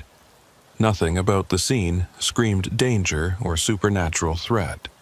It looked like a legitimate breakdown, a driver in genuine need of help. Ronan made a split-second decision. He couldn't live his life in constant paranoia, unable to help anyone for fear they might be part of the Phantom Road. He pulled over behind the truck and grabbed his CB radio before getting out. "This is Ronan Keltner. Stopped to assist a stranded driver on I-80 westbound near mile marker 214 in Wyoming. If anyone's monitoring this channel, please acknowledge." The radio crackled, and Maeve's voice came through immediately. "Ronan, what are you doing? That's a new connection point. It activated less than a week ago. Don't get out of your truck." But Ronan was already out, walking toward the stranded driver. The woman turned to face him, and Ronan could see the relief on her face. She looked normal, solid, real. No black eyes, no strange movements, nothing to suggest she was anything other than what she appeared to be. "Thank you so much for stopping," the woman said. "My truck just died, and I've got a load of frozen food that's going to spoil if I can't get moving soon. Do you have jumper cables or know anything about electrical systems?" Ronan studied her carefully, looking for any sign that this was a trap. But the woman seemed genuine, and her truck looked like it had simply suffered a mechanical failure. "I can take a look," Ronan said cautiously. "What happened exactly?" "Everything just shut down," the woman explained, walking him toward her cab. "Lights, engine, everything. I thought maybe the battery, but I'm not sure." As they approached the truck, Ronan noticed something that made him stop cold. There was frost on the windows despite the warm summer night. Not much, just a thin layer of condensation that had frozen somehow. And when Ronan looked more closely at the truck's tires, he could see they were sitting at slightly wrong angles, as if the vehicle wasn't quite making full contact with the road surface. "What's your name?" Ronan asked, taking a step back. The woman smiled, and in that smile Ronan saw something shift. Her eyes remained normal, but there was something wrong with the way her face moved. "Does it matter? Names are just labels for things that used to be. I was someone once. Now I'm what the road needs me to be." Ronan turned and ran back toward his truck. Behind him, he could hear the woman's footsteps, but they sounded wrong. Too heavy, too deliberate. Like someone walking in a dream or moving through water. Ronan didn't look back. He reached his cab, climbed inside, and locked the doors. The woman was standing right outside his window now, her palm pressed against the glass. "You can't run forever, Ronan. The road knows you. It's tasted you. Sooner or later, you'll be one of us." Ronan fired up his engine and pulled away, his tires squealing on the asphalt. In his rearview mirror, he could see the woman still standing there, watching. And behind her, more figures were emerging from the darkness. Drivers who'd been taken who now served as bait for the Phantom Road's hunger. Ronan drove for 3 hours straight, putting as much distance as he could between himself and that connection point. His hands were shaking, his breath coming in ragged gasps. Maeve's voice continued to come through on his CB, talking him through it, keeping him anchored to reality. "You did the right thing, Ronan. You recognized the signs and got out of there. That's all any of us can do." "How long?" Ronan asked, his voice hoarse. "How long can I keep running from this thing before it catches me?" Maeve was quiet for a long moment. "I don't know. Some drivers manage to stay ahead of it for years. Others get pulled back in quickly. But Ronan, you need to understand something. The Phantom Road isn't evil. It's not trying to hurt you. It's just hungry, and it doesn't understand the difference between feeding and destroying." "That's supposed to make me feel better." "No," Maeve admitted. "It's just supposed to help you understand what you're dealing with. The road is a force of nature, like a tornado or a flood. You can't reason with it or negotiate. You can only try to stay out of its path." Ronan had finally stopped at a truck stop in Utah, well away from any known connection points. He was exhausted, drained by fear and adrenaline, but he couldn't sleep. Every time he closed his eyes, he saw that woman's face, saw the hunger in her smile, saw the other figures emerging from the darkness. Ronan called his wife from the truck stop payphone, something he rarely did on the road. He didn't tell her what had happened, didn't want to worry her with impossible stories. He just needed to hear her voice, to be reminded that there was a normal world waiting for him when he got home. "Are you okay?" his wife asked, picking up on the strain in his voice. "You sound tired." "I'm fine," Ronan lied. "Just a long drive. I'll be home in a few days." After the call, Ronan sat in his truck and looked at the map the guide had sent him. The red circles marking active connection points seemed to be multiplying, spreading across the country like a disease. Ronan wondered how long it would be before there were no safe routes left, before the Phantom Road touched every major highway in North America. His CB radio crackled again, and this time it was a voice Ronan didn't recognize. Young, male, terrified. "Is anyone out there? I'm lost. I took an exit that I can't find my way back from. There's a rest area here, but nobody's around, and I keep seeing the same mile marker over and over. Please, someone help me." Ronan grabbed his microphone, ready to respond, to offer guidance. But before he could speak, Maeve's voice cut in. "I've got this one, Ronan. You rest. I'll talk him through it." Ronan listened as Maeve began guiding the lost driver, her voice calm and professional despite the impossibility of the situation. He wondered how many drivers she'd helped over the decades, how many she'd saved from becoming permanent residents of the Phantom Road. And he wondered how many she'd failed to save, how many voices she'd heard fade into static and silence as the road claimed them forever. Ronan completed his delivery to Utah and headed back home to Minnesota, this time taking a route that added 2 days to his trip but avoided all the high-risk areas on his map. His dispatcher complained about the inefficiency, but Ronan didn't care. Survival was more important than efficiency. When Ronan finally pulled into his driveway at home, he sat in his truck for a long time before going inside. He looked at his house, at the normal suburban neighborhood around him, at the people going about their everyday lives with no idea that impossible roads existed just beyond the edge of their awareness. Ronan knew he couldn't keep driving forever. The Phantom Road was getting stronger, more aggressive, and eventually it would catch him. The only question was when. But until that day came, he would keep documenting, keep warning other drivers, keep building the network of survivors who understood the truth. That night, Ronan added a new entry to his notebook. He documented the encounter in Wyoming, the woman who'd been bait, the figures emerging from darkness. He included every detail he could remember, knowing that someday this information might help another driver recognize the signs and escape. As Ronan wrote, his CB radio in the office crackled one more time. No words this time, just static. But underneath the static, Ronan could hear something. Voices. Dozens of them, maybe hundreds. The choir of drivers who'd been taken by the Phantom Road, who existed now in that impossible space between reality and nightmare. And somewhere in that chorus, Ronan thought he could hear his own voice, calling out from a future that might already be written.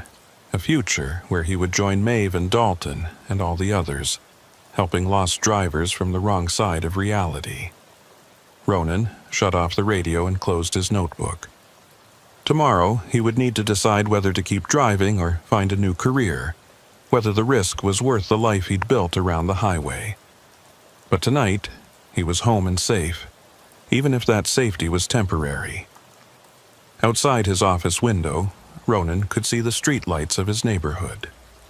Normal lights, marking normal roads, in a world that was far less normal than most people would ever know. And somewhere out there in the darkness, on highways and interstates across the continent, the Phantom Road waited. It was patient. It was hungry. And it remembered every driver who'd touched it and escaped. Ronan knew, with the certainty that comes from direct experience with the impossible, that this wasn't over. It would never really be over. The Phantom Road had tasted him once, and sooner or later it would call him back. The only question was whether he'd recognize the call before it was too late.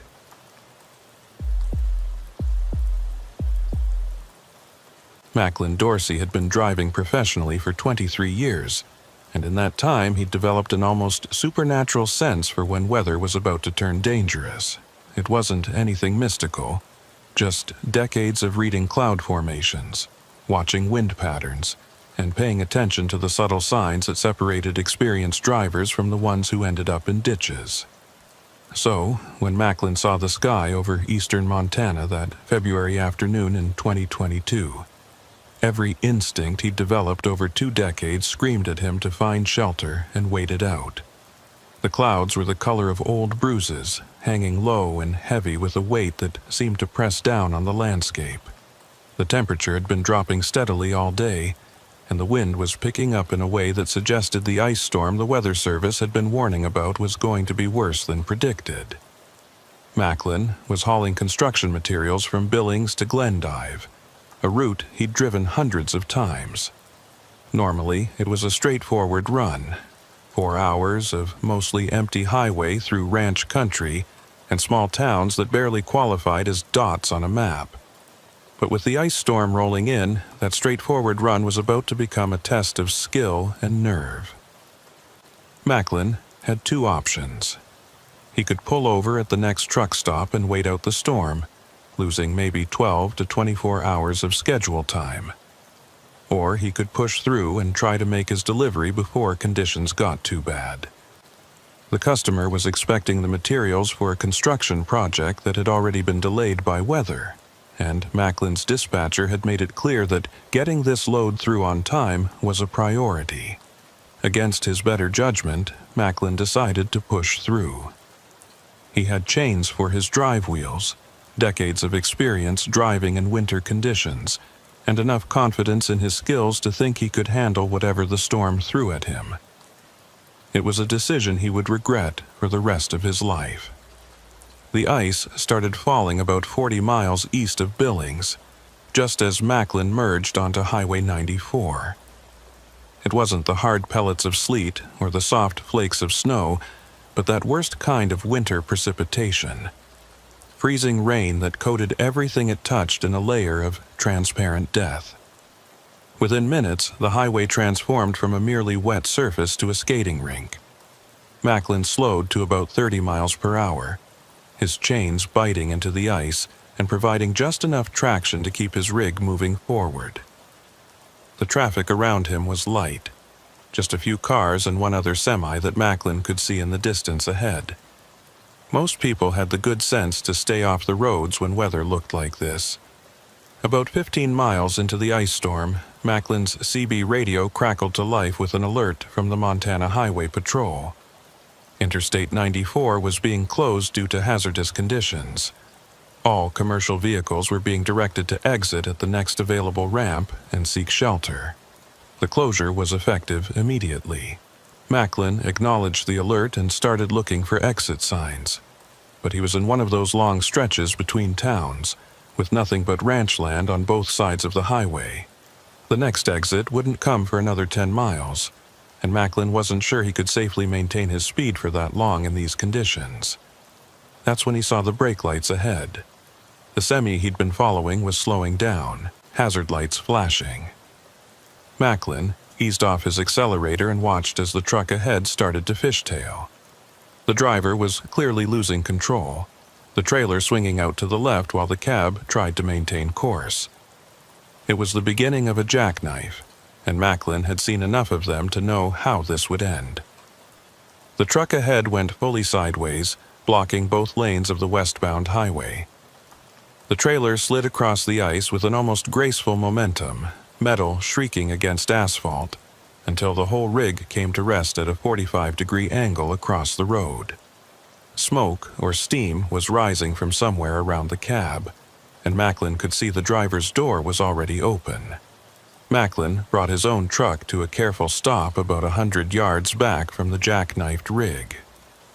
He grabbed his CB radio and reported the accident to Highway Patrol, giving them his location and the condition of the other truck. The dispatcher acknowledged and said they'd send a trooper as soon as conditions allowed, but warned that response times were going to be delayed due to the number of accidents happening across the state. Every professional instinct Macklin had said to stay in his truck and wait for emergency services. Getting out in an ice storm, approaching an accident scene where there could be fuel spills or other hazards, that was a good way to get hurt. But Macklin could see a figure moving near the jackknifed truck, presumably the driver, and he couldn't just sit there if someone needed help. Macklin pulled on his heavy jacket, grabbed his flashlight and climbed down from his cab. The ice hit him immediately. Needles of freezing rain driven by wind that cut through his clothes like they weren't there. The road surface was a nightmare, so slick that Macklin had to move in tiny, shuffling steps to avoid falling. As Macklin approached the jackknifed truck, he called out, "Driver, are you okay? Do you need help?"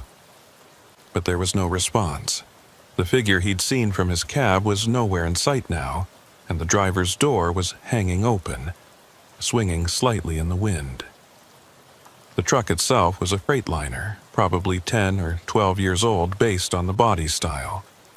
The company markings on the trailer had been worn away by weather and time, leaving just faint ghost letters that Macklin couldn't make out in the poor light. The whole rig had that neglected look that came from being run hard and maintained minimally. Macklin approached the open driver's door carefully, using his flashlight to peer inside the cab. What he saw made him stop short. The cab was empty, but it looked like it had been abandoned in a hurry.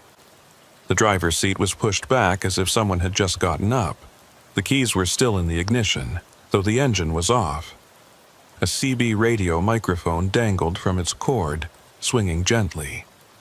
But what caught Macklin's attention was the paperwork scattered across the dashboard and passenger seat. Logbooks, delivery sheets, fuel receipts, all of it looking water-damaged and old despite being inside the supposedly sealed cab. Macklin picked up one of the delivery sheets and examined it in his flashlight beam. The date on the sheet was February 18, 2019. 3 years ago, almost to the day.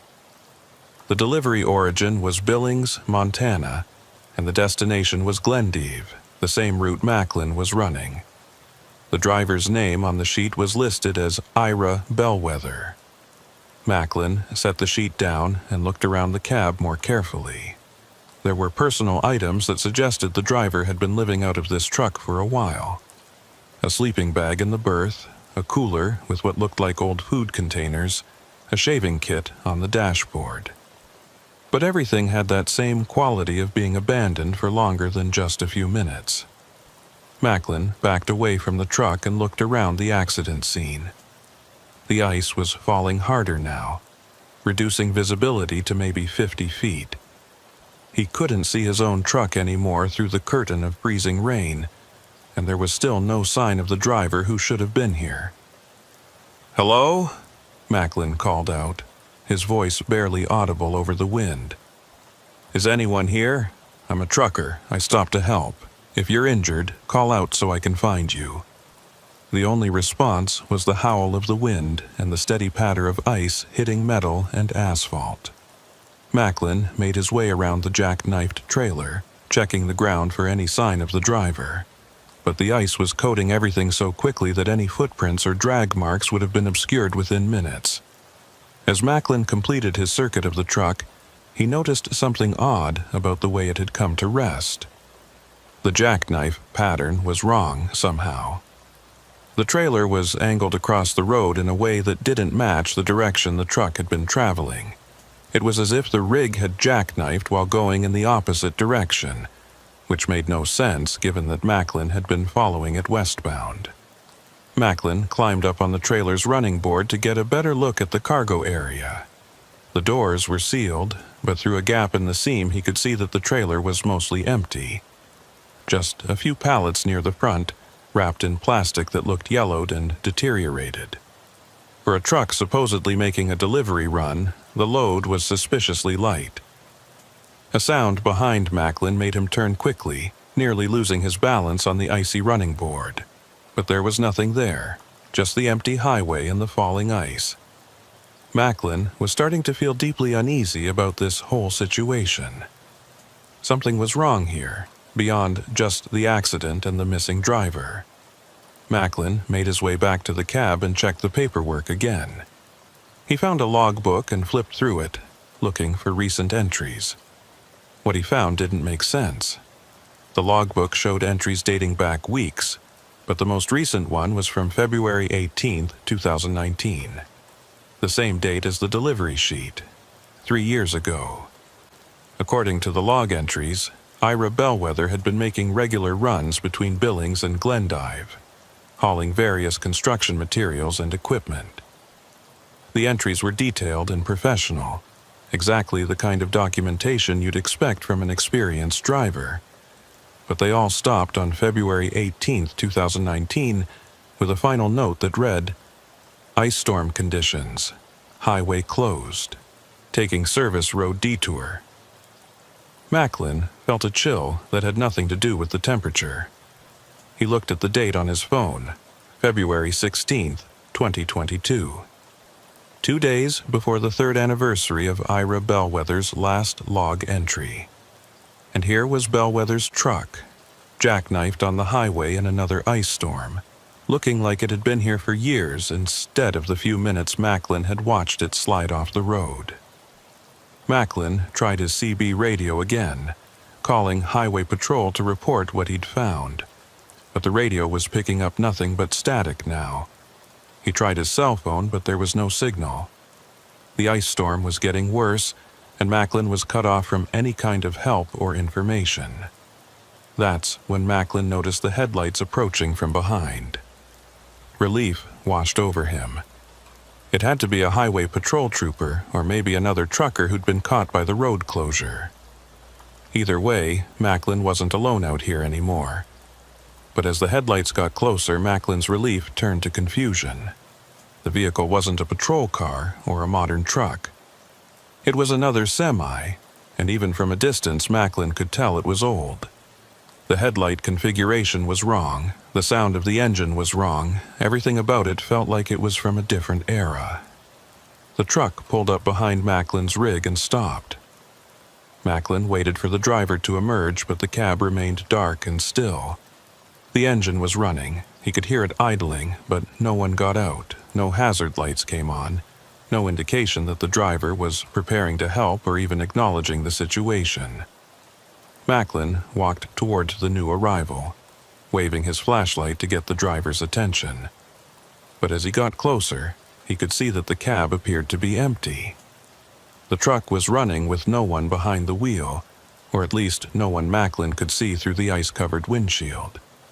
Macklin's unease was rapidly turning into fear. Nothing about this situation made sense. The jackknifed truck with paperwork from 3 years ago. The missing driver. And now this driverless truck that had appeared out of the ice storm. Macklin's rational mind tried to find explanations, but the part of him that had learned to trust his instincts was screaming at him to get back in his own truck and get away from here. As Macklin backed away from the mysterious truck, he heard an engine sound from ahead. More headlights were approaching from the west, from the direction the jackknifed truck had been traveling. Another semi, moving slowly through the ice storm, its lights cutting through the freezing rain. This truck didn't stop. It passed the accident scene at maybe 20 miles per hour, close enough that Macklin could make out the details. It was another old rig, probably from the 90s or early 2000s. And like the truck behind Macklin's rig, this one appeared to have no driver visible in the cab. Macklin stood in the middle of the highway, ice coating his jacket and hat, watching as the driverless truck disappeared into the storm ahead. His mind was racing, trying to process what he was seeing. Was he hallucinating? Had he hit his head without realizing it? Was the cold affecting his judgment? But the trucks were real. Macklin could hear their engines, see their lights, feel the vibration in the ground as they passed.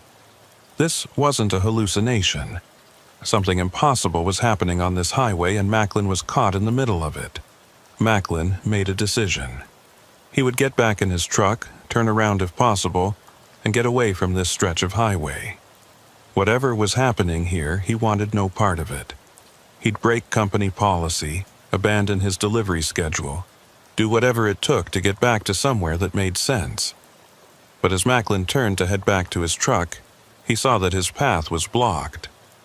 More trucks had appeared, at least 4 of them that he could count, all arranged in a loose circle around the accident scene. Their headlights created overlapping pools of light in the darkness, and their engines idled with a synchronized rhythm that was deeply unsettling. Macklin was surrounded by driverless trucks on an ice-covered highway in the middle of a storm, with no way to call for help and no clear path to escape. And somewhere in the back of his mind, Macklin remembered stories other drivers had told him over the years. Stories about phantom trucks and ghost convoys, about drivers who'd disappeared on lonely highways and were never seen again. Macklin had always dismissed those stories as tall tales, the kind of thing truckers told each other to pass the time during long hauls. But standing here in the ice and darkness, surrounded by impossible vehicles, Macklin was starting to think those stories might have been warnings instead of entertainment. The CB radio in the jackknifed freightliner suddenly crackled to life, the sound cutting through the wind and ice. A voice came through, distorted and faint, but clearly trying to communicate. Macklin moved closer to the open cab door, straining to hear the transmission. "This is Ira Bellwether calling for assistance. I've jackknifed on Highway 94, eastbound near mile marker 87. Ice storm conditions. I need help. Can anyone hear me?" Macklin's blood ran cold.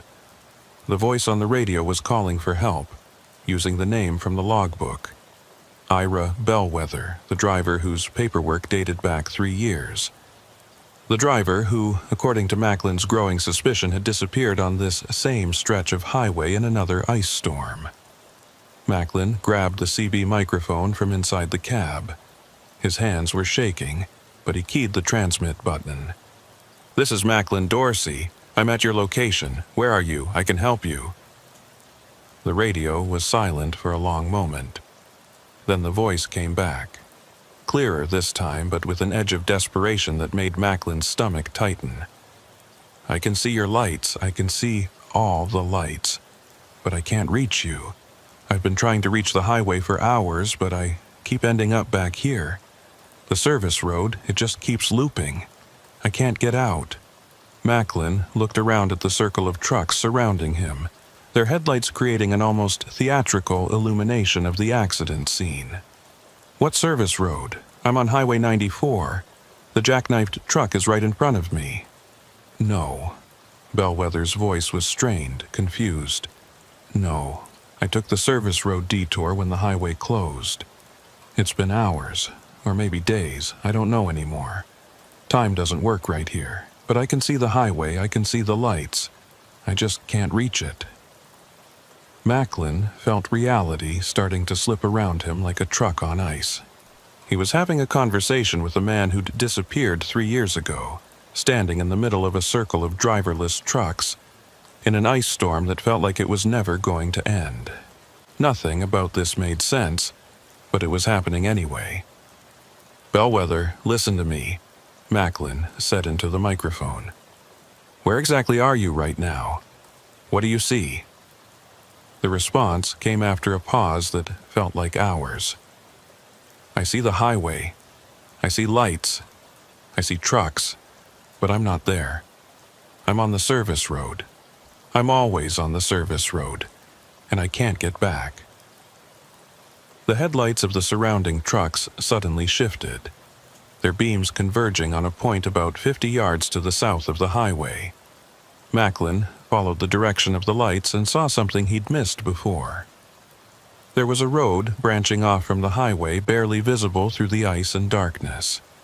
A service road that Macklin was certain hadn't been there a few minutes ago.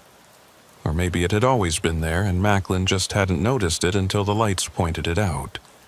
Either way, that road led somewhere, and Macklin had a sinking feeling that it led to wherever Ira Bellwether had been trapped for the past 3 years.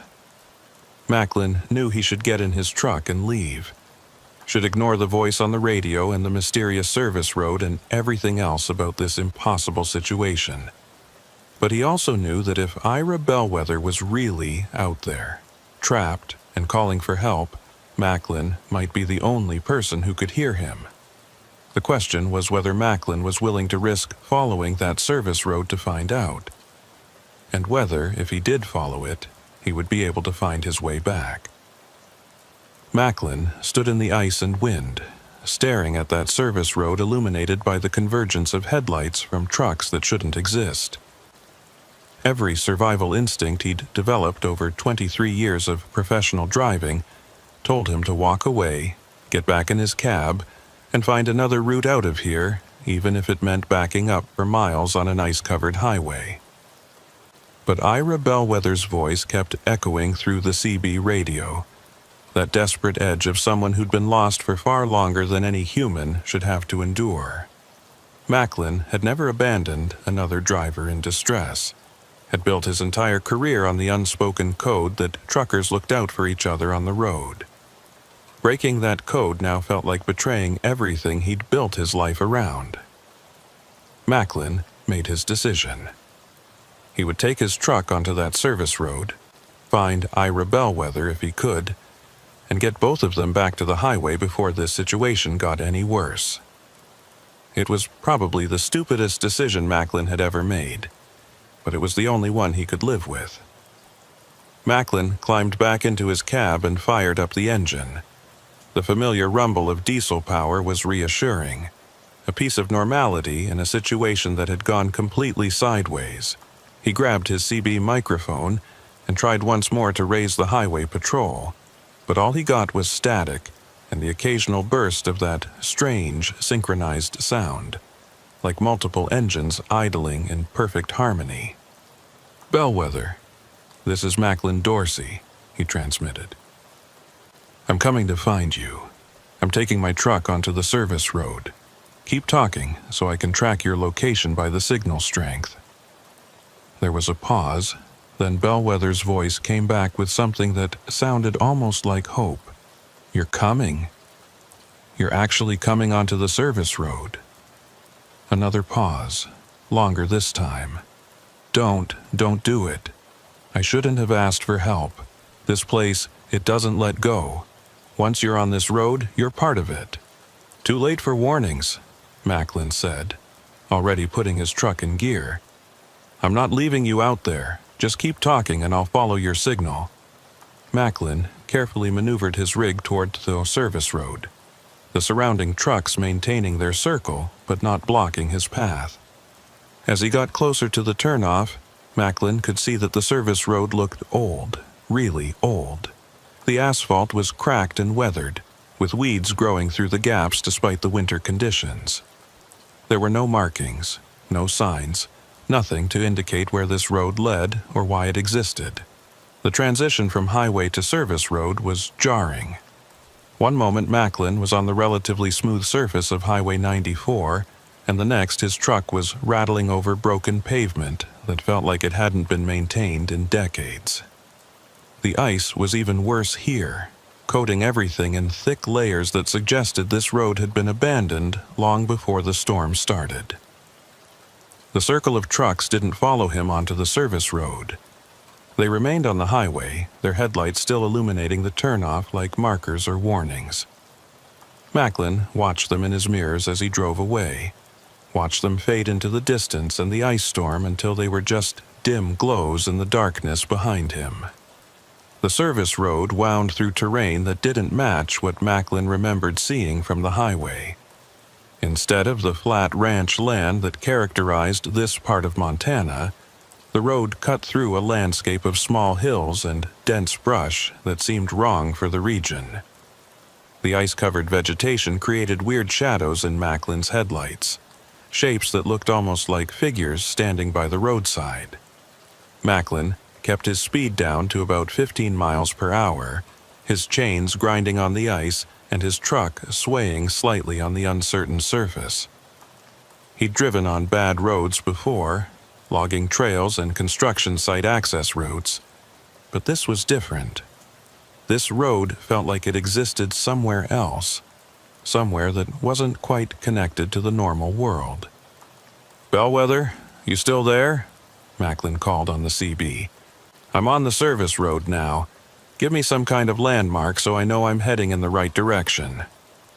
Bellwether's response was immediate, his voice clearer now that Macklin was on the same road. "I can see your lights.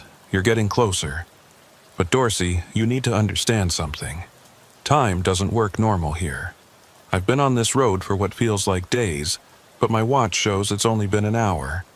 Or maybe it's been weeks and my watch stopped. I can't tell anymore."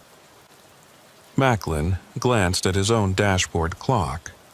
It showed 4:47 p.m., which matched his watch and his phone. But as he watched, the digital display flickered and jumped to 4:51, then back to 4:47, then forward to 5:03. Time was unstable here, just like Bellwether had said. The road continued to wind through the impossible landscape, and Macklin started noticing other details that were wrong. The telephone poles along the roadside were rotted and leaning at crazy angles, but they still had wires strung between them that hummed in the wind. There were mailboxes at irregular intervals, their numbers faded beyond reading, marking driveways that led to nowhere visible. After what Macklin's truck odometer said was 5 miles, but what felt like much longer, he saw lights ahead. Not headlights, but something else. A diffuse glow that seemed to come from multiple sources, illuminating a section of the service road that opened up into what looked like a small parking area or truck stop.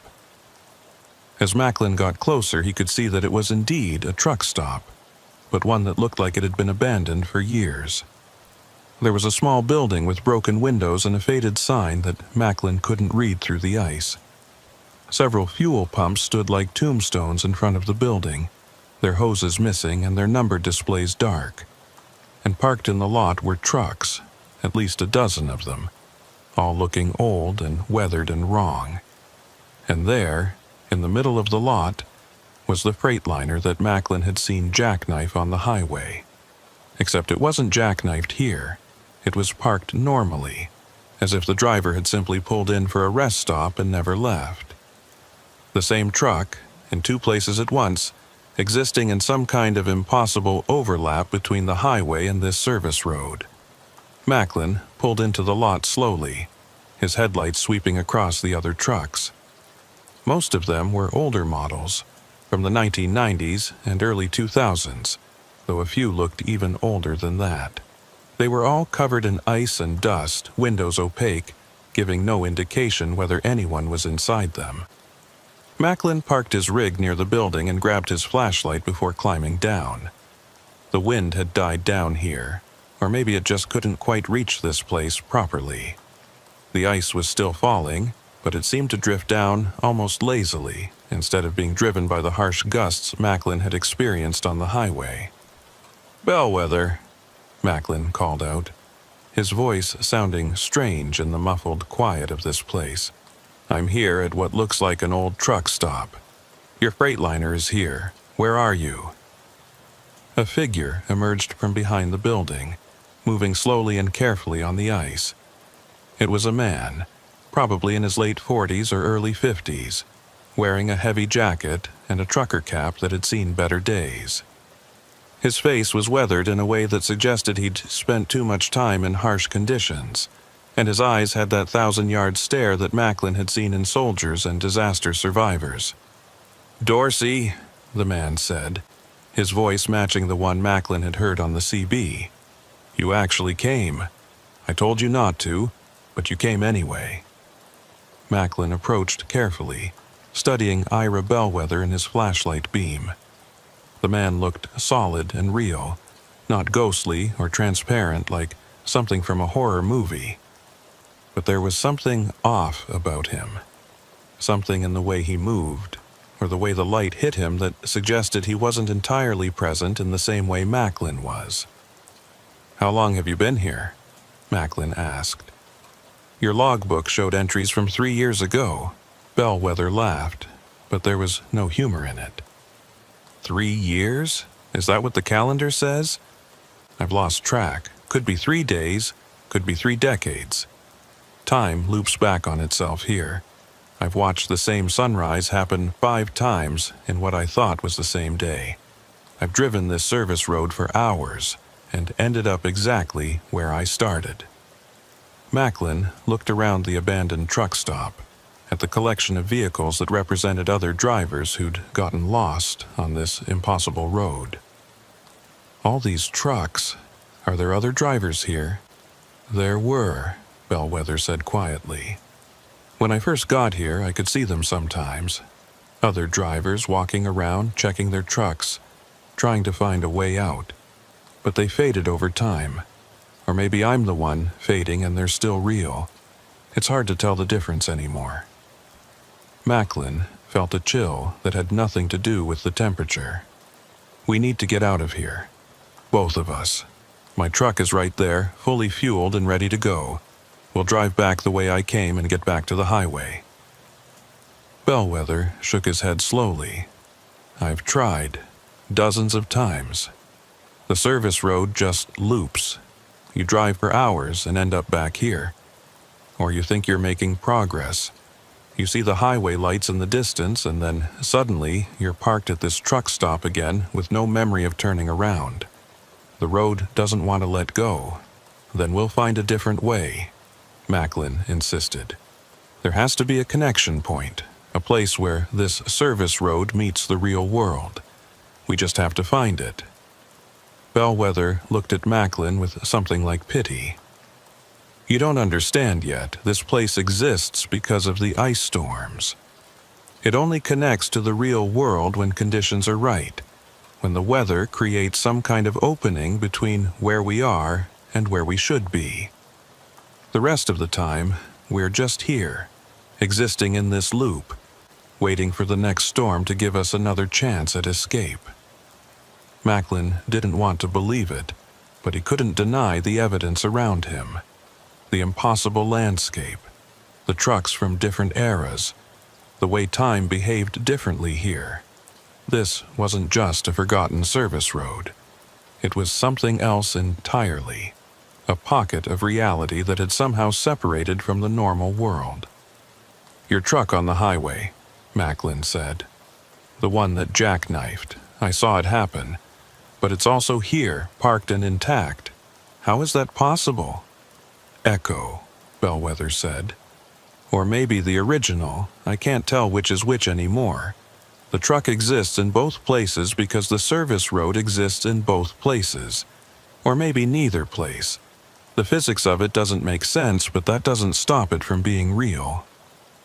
Macklin walked over to Bellwether's Freightliner and looked inside. It was the same truck he'd investigated on the highway, with the same paperwork and personal items. But here everything looked newer, less weathered. As if this version of the truck was frozen in time at the moment Bellwether first arrived on the service road. I found a logbook in your truck on the highway, Macklin said. It had entries right up until February 18, 2019. What happened that day? Bellwether leaned against his truck, his expression distant with memory. Same thing that's happening now. Ice storm closed the highway and I saw a service road that looked like it would take me around the closure. The GPS showed it connected back to Highway 94, about 20 miles east. So I took it, thinking I'd beat the closure and make my delivery on time. But the service road didn't connect back to the highway. No, Bellwether confirmed. It just kept going, winding through landscape that didn't match the maps. I drove for hours, my fuel gauge dropping, my nerves getting worse. And then I found this truck stop and pulled in to check my GPS and figure out where I'd gone wrong. That's when I realized I couldn't get a signal, couldn't raise anyone on the CB, couldn't find any way to communicate with the outside world. But I heard you on the CB, Macklin pointed out. On the highway, before I came onto the service road. Because you were at the connection point, Bellwether explained. When an ice storm hits and conditions are right, this place can bleed through into the real world just enough for communication. That's when I can reach out, when I can call for help. But it's also when the service road becomes visible to people on the highway, when new drivers can make the same mistake I made. Macklin felt the weight of that statement settle on him. He'd come here to rescue Bellwether, but he might have just ensured his own permanent disappearance.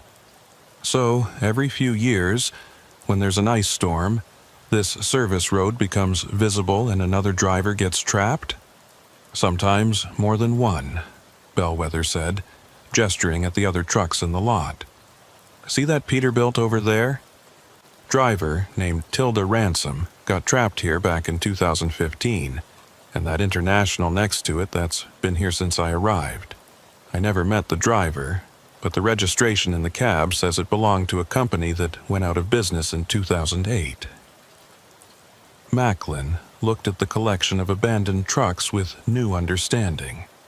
Each one represented a driver who'd gotten lost on this impossible road, who'd been trying to do their job or help someone else and ended up trapped in this liminal space between the real world and whatever this place was. There has to be a way out, Macklin said, refusing to accept that he was now permanently part of this collection. You said the service road becomes visible during ice storms. That means there's a connection, a weakness, and whatever separates this place from the real world. We just need to find it and get through before it closes again. Bellwether looked at Macklin with something that might have been respect. You're not going to give up easy, are you? That's good. Hope is what keeps us human in here. Lose that, and you just become part of the road, another echo fading into the background. So help me, Macklin said. You've been here longer. You know how this place works. Where's the connection point? Where do we have the best chance of breaking through? Bellwether thought for a moment, then pointed back the way Macklin had come. The entrance, where you turned off the highway onto the service road. That's the weakest point, the place where the two realities overlap the most. If we can get back there while the storm is still active, while the connection is still open, we might be able to push through. Then let's go, Macklin said, already heading back to his truck. We'll take my rig, since it's got a full tank and fresh chains. We drive back to the entrance and we don't stop no matter what we see or hear. Bellwether followed, but his movements were slow, reluctant. It's not that simple. The service road fights back when you try to leave. It'll show you things, make you doubt what's real. I've seen the highway lights dozens of times, thought I was almost free only to end up back here with no memory of turning around. Then we'll tie ourselves to reality somehow, Macklin said, his mind racing through possibilities. We'll keep the CB open, try to raise highway patrol or other truckers. Their voices will anchor us to the real world, remind us which direction we're supposed to be going. Macklin and Bellwether climbed into Macklin's cab, and the familiar confines of the truck felt reassuring after the strangeness of the abandoned truck stop. Macklin fired up the engine and felt its reliable rumble, a reminder that some things still worked according to normal rules. As Macklin prepared to pull out of the lot, he noticed movement in his mirrors.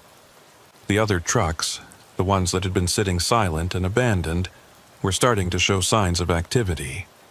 Lights were coming on in cabs, engines were turning over, and in some cases Macklin could see figures moving behind ice-covered windshields. They don't want us to leave, Bellwether said quietly. The other drivers, the ones who've been here longer than me, they've become part of the service road, and the road uses them to keep new arrivals from escaping.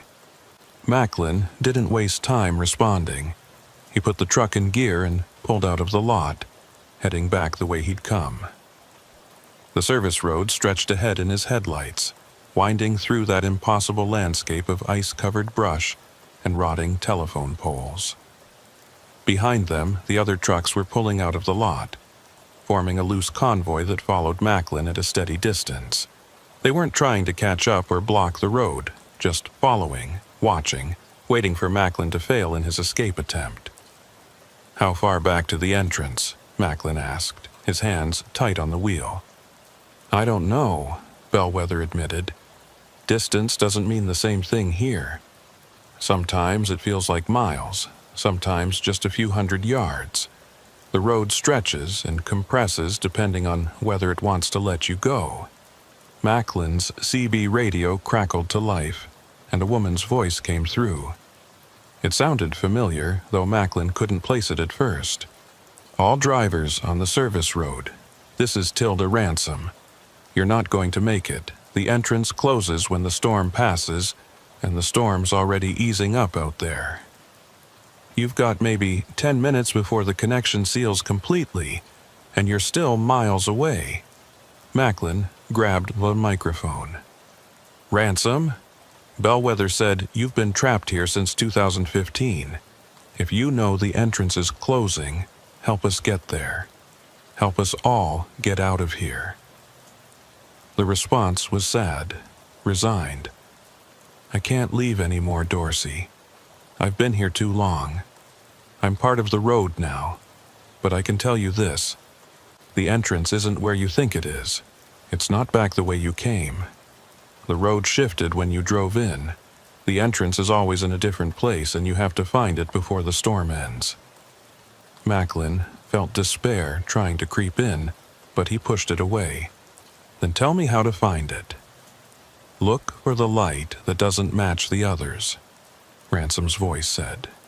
"The service road is full of false lights, echoes of the real world that lead nowhere. But there's always one light that's different. One glow that comes from the actual highway. Find that, and you find your exit." Macklin scanned the landscape around him, looking for anything that stood out. But everything was ice and darkness, and dim shapes that could have been real, or could have been illusions created by this impossible place. The convoy of trucks behind him maintained their steady following distance, their headlights creating a river of light that both guided and haunted Macklin's path. "There," Bellwether said suddenly, pointing to the left. "That light, it's different from the others." Macklin looked where Bellwether was pointing and saw a glow in the distance. It was brighter than the ambient light of the service road, clearer and more focused. It looked like it might be headlights from the highway, real vehicles traveling on real roads. Macklin turned his truck toward that light, leaving the service road and cutting across what appeared to be an open field. The ground was rough and his truck bounced heavily, but the light was getting closer. The convoy behind him followed, but Macklin could see in his mirrors that they were falling back, as if they couldn't follow him all the way to the exit. The light resolved into a familiar shape. It was Highway 94, exactly where Macklin had left it, with the circle of strange trucks still surrounding the spot where Bellwether's jackknifed Freightliner sat. The impossible had become possible. The service road had led back to reality, and Macklin was almost free. But as Macklin's truck approached the highway, the scene ahead began to flicker and shift. One moment it was solid and real, the next it looked like a projection or a mirage. The road was fighting to keep them, trying to make them doubt what they were seeing. "Don't stop," Bellwether urged. "Don't slow down. If you hesitate, the road will pull us back in." Macklin gunned his engine and his truck surged forward, chains biting into ice and rough ground. The highway flickered again, almost fading completely, but Macklin kept his foot down and his eyes fixed on that light. The boundary between the service road and the highway rushed toward them, and then Macklin felt his tires hit smooth asphalt. They were through. They were back on Highway 94, back in the real world, back where the laws of physics and time worked the way they were supposed to. Macklin brought his truck to a stop and sat there shaking, his hands cramping from how hard he'd been gripping the wheel. Bellwether was silent beside him, staring out at the highway with an expression of disbelief. "We made it," he said quietly. "We actually made it out." Macklin looked in his mirrors and saw that the circle of trucks was gone. The jackknifed Freightliner was still there, but the other vehicles had vanished as if they'd never existed.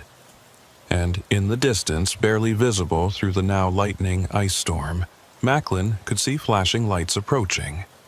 Highway patrol, finally responding to his earlier call for help. They were safe. They were free. But Macklin knew he would never forget the service road, would never stop seeing those abandoned trucks in his mirrors, would never stop hearing the voices of drivers who hadn't made it out. The Montana Highway Patrol trooper who arrived at the scene was a young woman named Officer Garrett, and she looked thoroughly confused by what she found. Two truckers sitting in one cab, both looking shaken and exhausted, next to a jackknifed freightliner that appeared to have been sitting in the ice for years rather than minutes. The ice storm had passed, leaving behind a landscape coated in crystal and a sky that was clearing to reveal stars.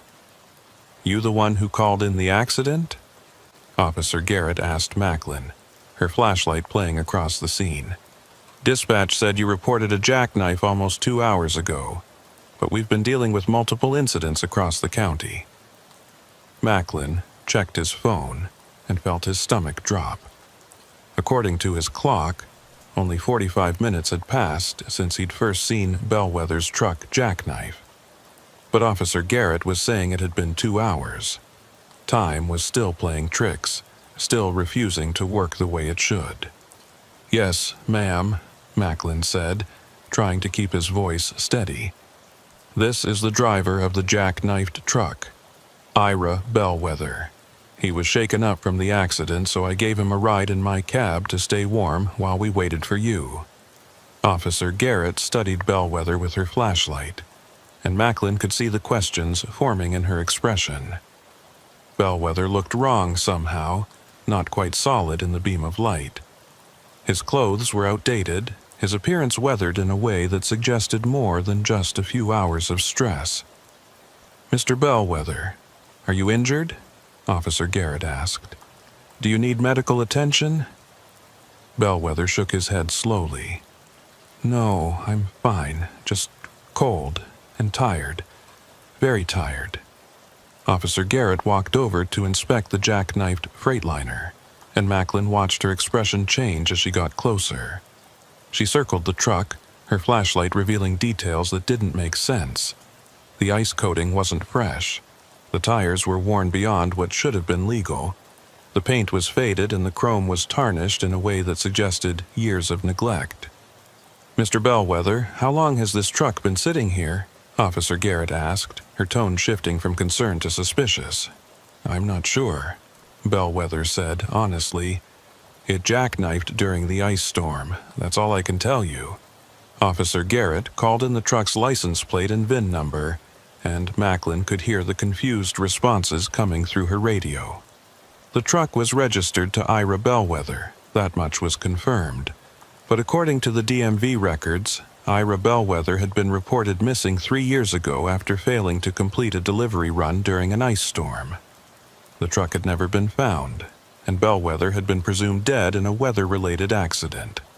"Sir, I'm going to need you to step out of the vehicle," Officer Garrett said to Bellwether, her hand moving toward her sidearm. "There's some kind of discrepancy with your identification and this vehicle's registration." Macklin intervened, keeping his hands visible and his tone calm. "Officer, I know this looks strange, but I can explain what happened. Or at least I can try to explain what I think happened." Over the next hour, with additional patrol units arriving for backup, Macklin told the story as carefully as he could. He explained seeing the truck jackknife, stopping to help, finding the old paperwork dated 3 years back. He described the voice on the CB radio and the decision to investigate. But when it came to the service road and the impossible truck stop and the escape back to the highway, Macklin found himself editing the story. He couldn't tell them about the pocket dimension or the time loops or the ghostly convoy of trucks. They'd think he was suffering from hypothermia or exhaustion, and they'd be partly right. Instead, Macklin said he'd found Bellwether wandering on a maintenance road, disoriented and confused, and had brought him back to the highway. The troopers were skeptical but professional. They took statements, ran checks on both Macklin and Bellwether, and tried to piece together a coherent narrative from the contradictory evidence. Bellwether's driver's license was valid, but 3 years out of date. His truck was registered and insured, but the policies had lapsed. His appearance matched his ID photo, but he looked like he'd aged more than 3 years should account for. Eventually, Officer Garrett made a decision. "Mr. Bellwether, I'm going to need you to come with us to the station for further questioning. There are missing person reports filed on you, and we need to verify your identity and circumstances. Mr. Dorsey, you're free to go, but we'll need you to come by the station tomorrow to sign a formal statement." Macklin watched as they loaded Bellwether into the patrol car. Bellwether looked back at him through the window, and in that look Macklin saw a complex mix of gratitude and fear and uncertainty. They'd escaped the service road, but now Bellwether had to face the consequences of having been gone for 3 years. A life left behind, people who'd mourned him, a world that had moved on without him. As the patrol cars drove away, Macklin was left alone on the highway with his truck and the jackknifed Freightliner. The storm had completely passed now, and the night was cold and clear. Macklin walked over to Bellwether's truck one more time, studying it in the starlight. The truck looked different now than it had when Macklin first stopped to help. The ice coating was melting in patches, revealing paint that was more faded than Macklin remembered. The cargo area was still sealed, but Macklin could see through a gap that it was completely empty. No pallets, no cargo, nothing. Just an empty trailer that had been hauling nothing across 3 years of impossible time. Macklin climbed into the cab one last time and looked at the paperwork scattered across the seats. The logbook was still there, still showing entries up to February 18, 2019. But now there were additional pages, blank pages that hadn't been there before. And on one of those blank pages, someone had written a message in handwriting that looked like Bellwether's, but more desperate, more frantic. "If you're reading this, you found me, or you found the truck, it doesn't matter which. What matters is understanding that the service road is real. It exists in the spaces between storms, waiting for drivers who take wrong turns or follow lights that lead nowhere. I've been trapped here for days or weeks or years. Time doesn't matter. What matters is warning others. Don't take unmarked exits. Don't follow service roads that aren't on your GPS.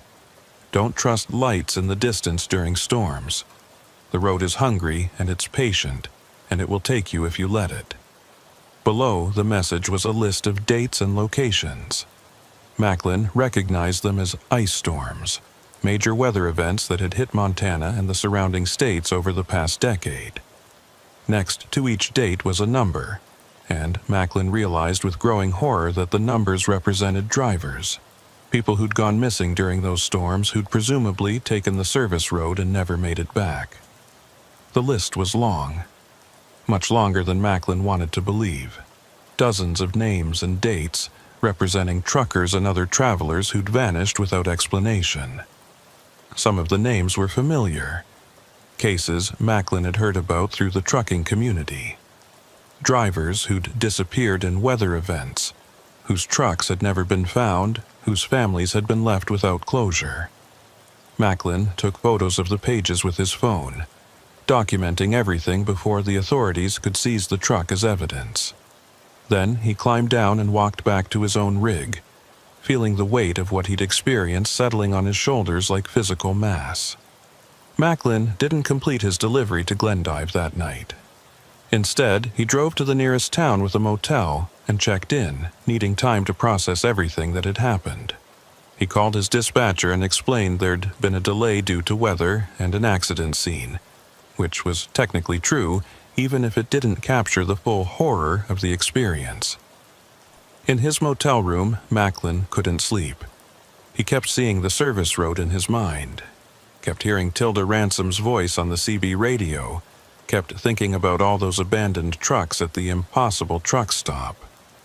How many drivers were still trapped there? How many had faded into echoes and shadows, becoming part of the road itself? Macklin pulled out his laptop and started researching. He found news articles about Ira Bellwether's disappearance in 2019, the search efforts, the eventual conclusion that he'd likely died in the storm. He found articles about other missing truckers, scattered across years and states but all sharing a common thread. They disappeared during ice storms, their trucks never found, no evidence of what had happened to them. Macklin created a spreadsheet, cross-referencing the dates from Bellwether's list with news reports and missing person cases. The pattern was undeniable. Every major ice storm in Montana over the past 15 years had been followed by at least one missing trucker report. Sometimes more. And in almost every case, the driver had been traveling on Highway 94 or one of the other major routes that cut through the eastern part of the state. Around 3 in the morning, Macklin's phone rang. It was an unknown number, but Macklin answered it anyway. "Hello? Dorsey, it's Bellwether." The voice was quiet, strained. "I'm at the police station in Miles City. They've been questioning me for hours, trying to verify my story. They called my wife, or my ex-wife, I guess. She thought I was dead. My kids thought I was dead. Everyone thought I was dead." "What are they going to do with you?" Macklin asked. "I don't know yet. They're running medical tests, trying to figure out if I have amnesia or if I've been held captive somewhere or what. They don't believe the truth, obviously. How could they? But, Dorsey, I need to tell you something. Something I didn't mention when we were on the service road because I was afraid it would make you turn back." Macklin felt dread building in his stomach. "What is it?" "The service road doesn't just trap you in space," Bellwether said. "It changes you. The longer you're there, the more you become part of it. I could feel it happening to me over the 3 years I was trapped. My memories getting fuzzy. My sense of self starting to blur. If I'd stayed much longer, I would have ended up like Tilda and the others. Just a voice on the CB, a presence that exists to keep the road fed with new victims." "But you got out," Macklin said. "We both did. You're back in the real world now." "Am I?" Bellwether's voice was barely a whisper. "Dorsey, I've been back for hours and I still feel like part of me is on that service road. I keep hearing the other drivers, keep seeing that truck stop in the corner of my vision. What if getting out physically doesn't mean I'm really free? What if the road still has a hold on me?" Macklin didn't have an answer for that. He'd been feeling similar things himself, a sense of disconnection from reality, a feeling that the world around him was slightly wrong or out of sync. "We need to talk to someone who understands this," Macklin said. "Someone who's studied these phenomena or dealt with similar cases." "Who?" Bellwether asked. "Who's going to believe us? This isn't something that gets reported in the news or studied by scientists. It's barely even a legend among truckers. Most people don't know the service road exists, and the ones who do either dismiss it as a story or they're the ones who got trapped and never came back to tell about it." Macklin thought about the list in Bellwether's logbook, about all those missing drivers. Maybe it's time to change that. Maybe we need to warn people, get the word out about what's really happening during these ice storms. "And how do we do that without sounding insane?" Bellwether asked. "I just spent 4 hours trying to explain to police officers why I look 48 instead of 45 and why I can't account for 3 years of my life. They think I'm mentally ill or lying or both. What makes you think anyone else will believe us?"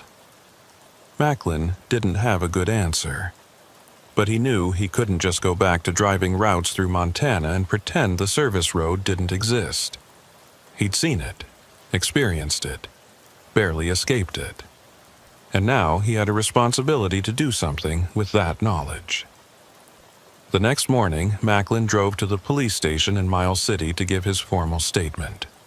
He stuck to the edited version of events, the one that didn't include impossible dimensions or time loops.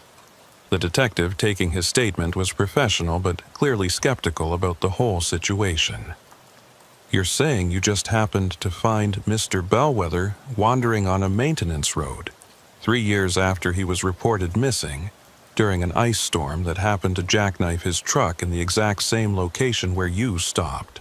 I know it sounds unlikely, Macklin said, but that's what happened. The detective studied Macklin for a long moment. Mr. Dorsey, I've been working missing persons cases in this county for 15 years. I've seen a lot of strange things, a lot of cases that don't add up the way they should. And I've learned that sometimes the official explanation and the truth aren't the same thing. Macklin met the detective's eyes. What are you saying? I'm saying that Montana has a lot of empty space and bad weather and roads that don't always behave the way they should. I'm saying that we get reports of missing truckers more often than the statistics would predict, especially during ice storms. And I'm saying that the official reports always conclude it's weather-related accidents, even when we never find the trucks or the bodies. You don't believe the official explanations, Macklin said. The detective leaned back in his chair. I believe that Highway 94 and the roads around it have taken more lives than we can account for. I believe that there are places in this state where normal rules don't seem to apply. And I believe that drivers like you and Mr. Bellwether have seen things that can't be explained in my reports.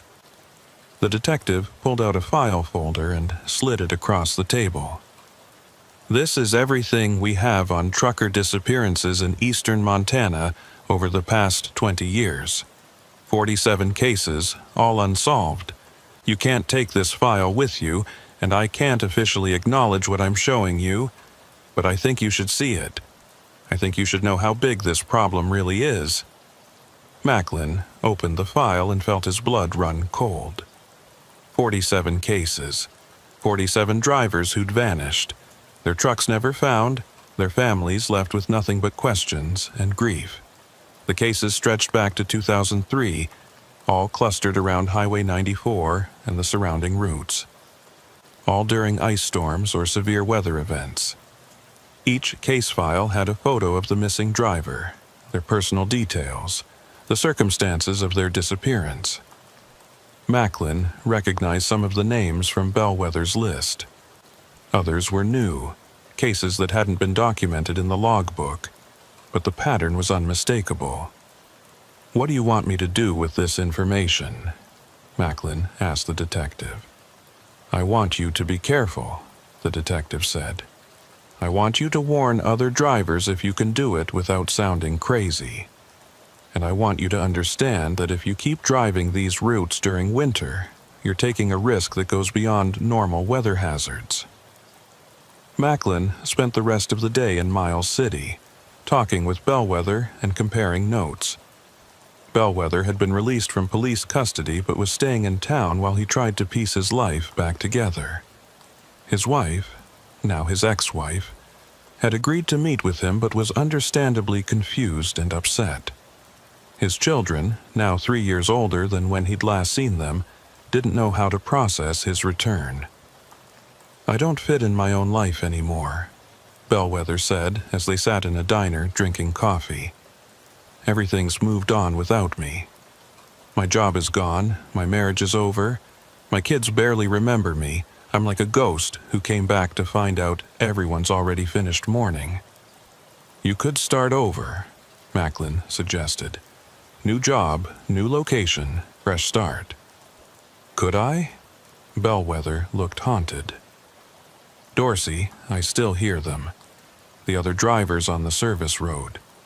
Tilda and the others, they're calling to me saying I abandoned them, saying I should come back and help them escape like you helped me. Macklin had been hearing similar things. Voices on his CB radio that shouldn't be there, calling from channels that didn't exist. Static that resolved into words if he listened too carefully. The service road was still trying to pull them back, still exerting some kind of influence even though they'd physically escaped. We need to find a way to close that road, Macklin said, or at least warn people away from it. Those drivers who are still trapped, maybe there's a way to get them out. Or maybe we'd just be condemning ourselves to the same fate, Bellwether said darkly. The road is stronger than we are, Dorsey. It's been there longer than we've been alive, and it'll be there long after we're gone. Fighting it might be noble, but it's probably also suicide. Macklin understood the fear, felt it himself. But he also couldn't shake the image of all those abandoned trucks, all those trapped drivers slowly fading into echoes and shadows. Someone had to do something, and maybe that someone was him. That night, Macklin drove back to the spot where Bellwether's truck had jackknifed. The Freightliner had been towed away by authorities as evidence, but Macklin could still see the marks it had left on the highway. And if he looked carefully at the landscape around him, he could almost see the service road, a faint outline in the darkness where reality seemed slightly thinner. Macklin pulled out his CB radio and tuned it to Channel 19. "This is Macklin Dorsey, calling any drivers who might be monitoring this channel. If you're on Highway 94 in eastern Montana and you see a service road or an unmarked exit during an ice storm, do not take it. I repeat, do not take that exit. It leads somewhere you don't want to go and you might not be able to get back." The radio was silent for a moment. Then static filled the channel. And underneath that static, Macklin could hear voices. Dozens of them, maybe hundreds. The choir of trapped drivers calling out from the service road, warning him or threatening him or begging for help. Macklin couldn't tell which. One voice rose above the others, clearer and more distinct. It was Tilda Ransom. "Dorsey, you made it out. Good for you. But you should know something. The service road doesn't forget. It marked you when you drove on it, and it marked Bellwether. Sooner or later it'll call you back. And next time you might not escape. Then I'll make sure there isn't a next time," Macklin said into the microphone. "I'll make sure other drivers know to avoid it." Tilda's laugh was hollow, bitter. "You think you're the first to try? We've all tried to warn people, everyone who got trapped and managed to communicate back to the real world. But nobody listens. Nobody believes. They take the service road anyway, thinking they're different, thinking they'll be fine. And then they join us here in the dark, waiting for the next ice storm to give them another slim chance at escape." The static increased, drowning out Tilda's voice and all the others. Macklin sat in his truck on the empty highway listening to the sounds of the impossible road calling to him through his radio. He knew Tilda was probably right. Warning people might not work. The service road would continue to claim victims, would continue to exist in that pocket of broken reality, would continue to trap drivers who made the mistake of taking the wrong exit during the wrong storm. But Macklin also knew he had to try. Had to do something with the knowledge he'd gained and the escape he'd made. Even if it only saved one driver, even if it only prevented one family from losing someone to that hungry road, it would be worth it. Macklin turned off his CB radio and drove back toward Billings, leaving the jackknife site and the invisible service road behind. He had a delivery to complete and a life to get back to. But he also had a mission now, a purpose that went beyond just hauling freight from point to point. He would document everything he'd learned, would compile the missing persons cases and the patterns and the evidence, would share it with other truckers through forums and CB channels and truck stop conversations, would make sure that knowledge of the service road spread as far and wide as possible. It might not be enough to stop the disappearances, but it was better than doing nothing, and maybe, just maybe, it would give some future driver the information they needed to recognize the danger and turn back before it was too late. As Macklin drove through the pre-dawn darkness, he thought about Ira Bellwether trying to rebuild a life that had moved on without him. He thought about Tilda Ransom and all the other drivers still trapped on the service road, existing in that limbo between reality and nightmare. He thought about the families who'd lost loved ones to that impossible place, families who deserved answers they would probably never get. And Macklin made himself a promise. He would keep driving, would keep working, would keep living his life. But he would never forget what he'd seen on the service road, would never stop trying to warn others, would never give up on the possibility that someday, somehow, someone would find a way to close that road forever and free the drivers who were trapped there. It was a small rebellion against the impossible, a refusal to accept that some things couldn't be fought or changed. But it was all Macklin had, and he would hold on to it for as long as he could. Macklin returned to his regular routes, but nothing felt the same anymore. Every time he drove through Montana, especially along Highway 94, he felt the presence of the service road like a weight pressing against the edge of his awareness. It was always there, waiting just beyond the visible spectrum of reality, hungry for the next ice storm to open the connection again. He kept his promise to document everything. Macklin created detailed reports of his experience, cross-referenced the missing persons cases, compiled testimony from families of disappeared drivers. He shared the information carefully through trucker forums, using anonymous accounts and coded language to avoid sounding completely insane.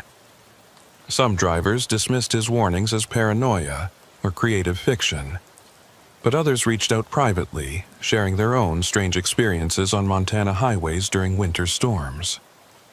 3 weeks after his escape from the service road, Macklin received a package at his home address. There was no return address, just a postmark from Miles City, Montana.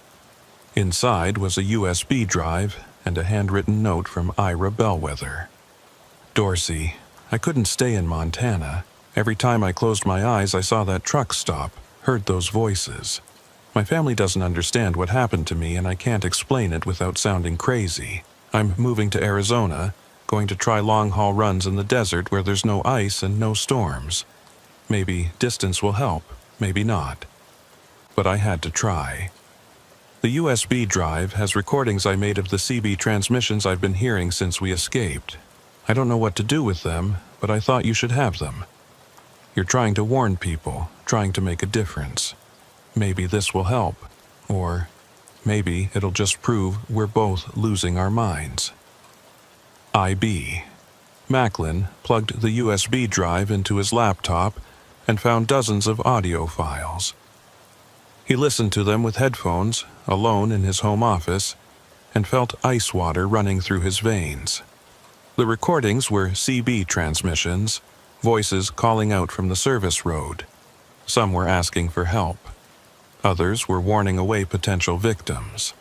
And some were just screaming, raw sounds of terror and despair that cut through the static like knives. But what made Macklin's hands shake was recognizing voices. Drivers he'd known personally, truckers who'd disappeared over the years. A man named Garrett who'd gone missing in 2017 during an ice storm. A woman called Susan who'd vanished in 2020. Their voices were on these recordings, calling out from the service road, proving they were still there in some form. And at the end of one recording, Macklin heard his own voice. Not a voice he'd transmitted, but a future echo, calling for help from coordinates that matched the service road's location. This is Macklin Dorsey, requesting assistance. I'm trapped on a service road off Highway 94. I can see the highway, but I can't reach it. If anyone can hear this, please help. Please don't let me end up like the others. Macklin stopped the playback and sat in silence, his heart pounding. That message didn't exist yet. He hadn't transmitted it. But there it was, his voice calling from the service road as if his eventual capture was already written in stone, a future that had somehow leaked backward into the present. Macklin called Bellwether immediately. The phone rang 6 times before going to voicemail. Macklin tried again an hour later, then again the next morning. No answer. He sent text messages, emails, everything he could think of. But Bellwether had gone silent, disappeared into whatever new life he was trying to build in Arizona. Or maybe he'd been pulled back to the service road. Maybe the warning Tilda had given was already coming true, and Bellwether was the first to be reclaimed by that hungry stretch of impossible highway.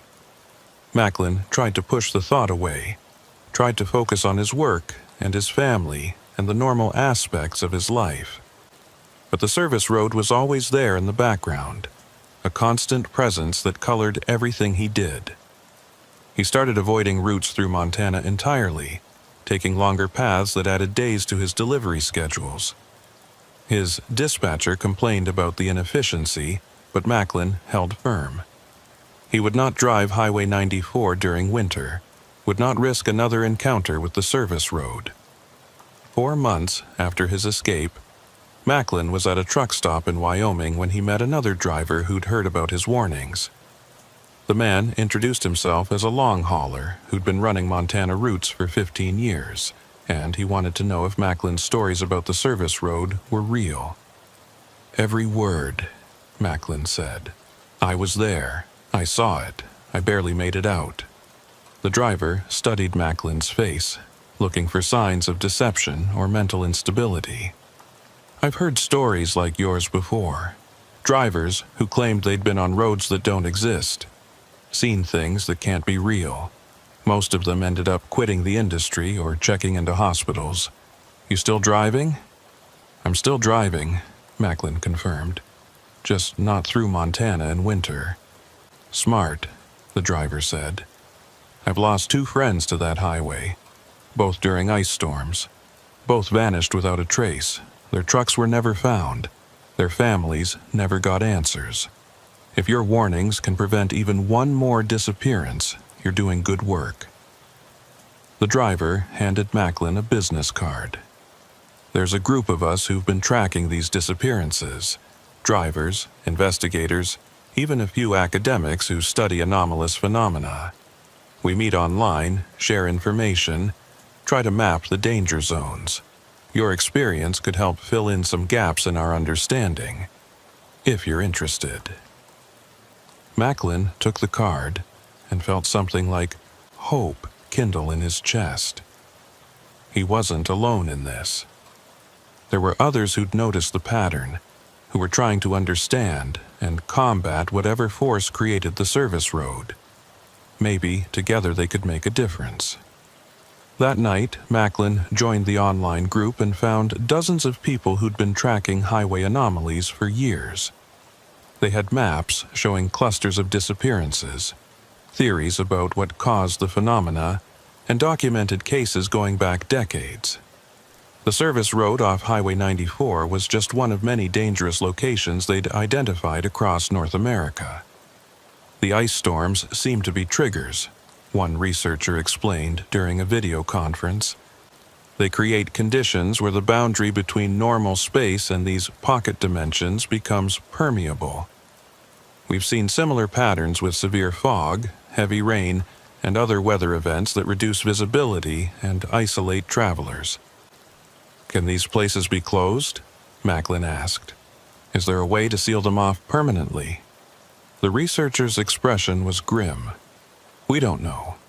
These phenomena have been occurring for as long as we have records. Native American tribes in Montana have legends about spirit roads that appear during storms.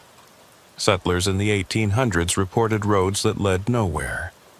It's possible these pocket dimensions are natural features of the landscape. Impossible to close because they're not really open in the first place. But we can warn people," another group member said. "We can map the danger zones, identify the conditions that make them active, and spread information that might save lives. It's not perfect, but it's better than letting people drive into these traps blind." Macklin threw himself into the work, contributing his documentation and coordinating with other survivors of highway anomalies. He created detailed maps showing where the service road became accessible during different weather conditions. He compiled a database of missing persons cases that matched the pattern, and he continued to monitor CB channels, listening for voices from the service road, documenting every transmission that came through. 6 months after his escape, Macklin was driving through South Dakota when his CB radio crackled with a familiar voice. It was Bellwether, but he sounded different, distant, hollow, like he was calling from very far away or from the bottom of a well. "Dorsey, if you can hear this, you need to know something. I tried to stay away, tried to build a new life, but the road wouldn't let me go. It kept calling, kept showing me visions of the truck stop, kept making me hear the other drivers. Last week, I was in New Mexico, hundreds of miles from Montana. When I saw a service road during a dust storm, it looked different, desert instead of plains, but I knew it was the same thing, the same trap." Macklin grabbed his microphone. "Bellwether, where are you? Are you safe?" "I don't know where I am anymore." Bellwether's voice was fading in and out, static eating at the edges of his words. "I took that desert service road.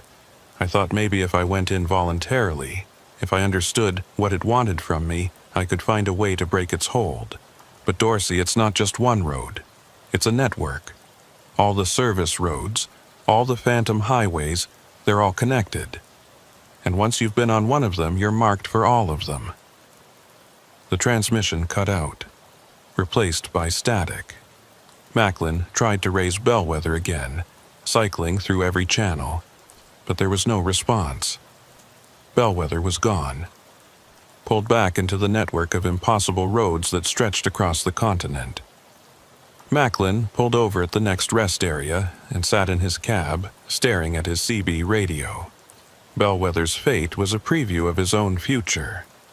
The service road wouldn't let them go, would keep reaching out across distance and time until it reclaimed what it had marked as its own.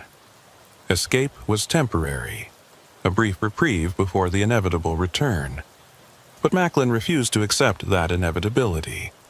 He increased his efforts with the research group, helping to identify and map service roads across multiple states. They found patterns that suggested these phenomena were spreading, or perhaps just becoming more active. New danger zones were appearing, and the frequency of disappearances was increasing. "It's like the boundaries are getting thinner," one researcher said during a meeting. "Climate change, increased storm intensity, something is making these pocket dimensions more accessible. We're seeing reports of phantom roads in places that never had them before." Macklin thought about that network Bellwether had described. All the service roads connected across impossible distances. What if they weren't separate phenomena at all, but different access points to the same underlying anomaly? What if there was one vast pocket dimension that touched the real world at hundreds or thousands of locations, and drivers who entered at any point could potentially exit at any other? It was a terrifying thought, suggesting the problem was far larger and more complex than anyone had realized. But it also offered a possibility. If the network was connected, then maybe there was a central point, a hub where the anomaly was strongest. And maybe, if that hub could be found and somehow disrupted, the entire network could be affected. Macklin shared his theory with the research group, and it sparked intense discussion. Some thought it was worth investigating. Others worried that searching for the hub would just lead more people into the trap. But eventually, they agreed to compile data on all known service road incidents and look for patterns that might indicate a central location. The analysis took months, but eventually a pattern emerged. The incidents clustered around specific geographic features: ancient geological formations, areas with high magnetic anomalies, places where ley lines supposedly intersected according to various esoteric traditions. And at the center of it all, the strongest cluster of incidents, was a remote area in eastern Montana near the Little Rocky Mountains. "This could be it," the lead researcher said. "The hub, the source point, whatever you want to call it. If we're right about the network theory, this is where it all connects. We need to investigate," Macklin said. "During the next major ice storm, we need to be there with equipment to document what happens. That's dangerous, another group member warned. If this is the hub, the pull would be strongest there. Anyone who goes in might not come back out. Macklin knew the risk, felt it in his bones. But he also knew he couldn't keep running forever. The service road had marked him, would eventually pull him back. Better to face it on his own terms, with preparation and backup, than to be caught by surprise on some random highway during some random storm. 10 months after his initial escape, Macklin was part of a small team that set up monitoring equipment near the suspected hub location in Montana. It was late November, and weather forecasts predicted a major ice storm moving through the area. If their theory was correct, the service road would become highly active during the storm, and they might be able to observe and document the phenomenon from a safe distance. The team consisted of Macklin, 2 researchers with various detection equipment, and a documentary filmmaker who wanted to capture evidence of the phenomenon. They positioned themselves on a hill overlooking Highway 94, with a clear view of the area where the service road was most likely to appear.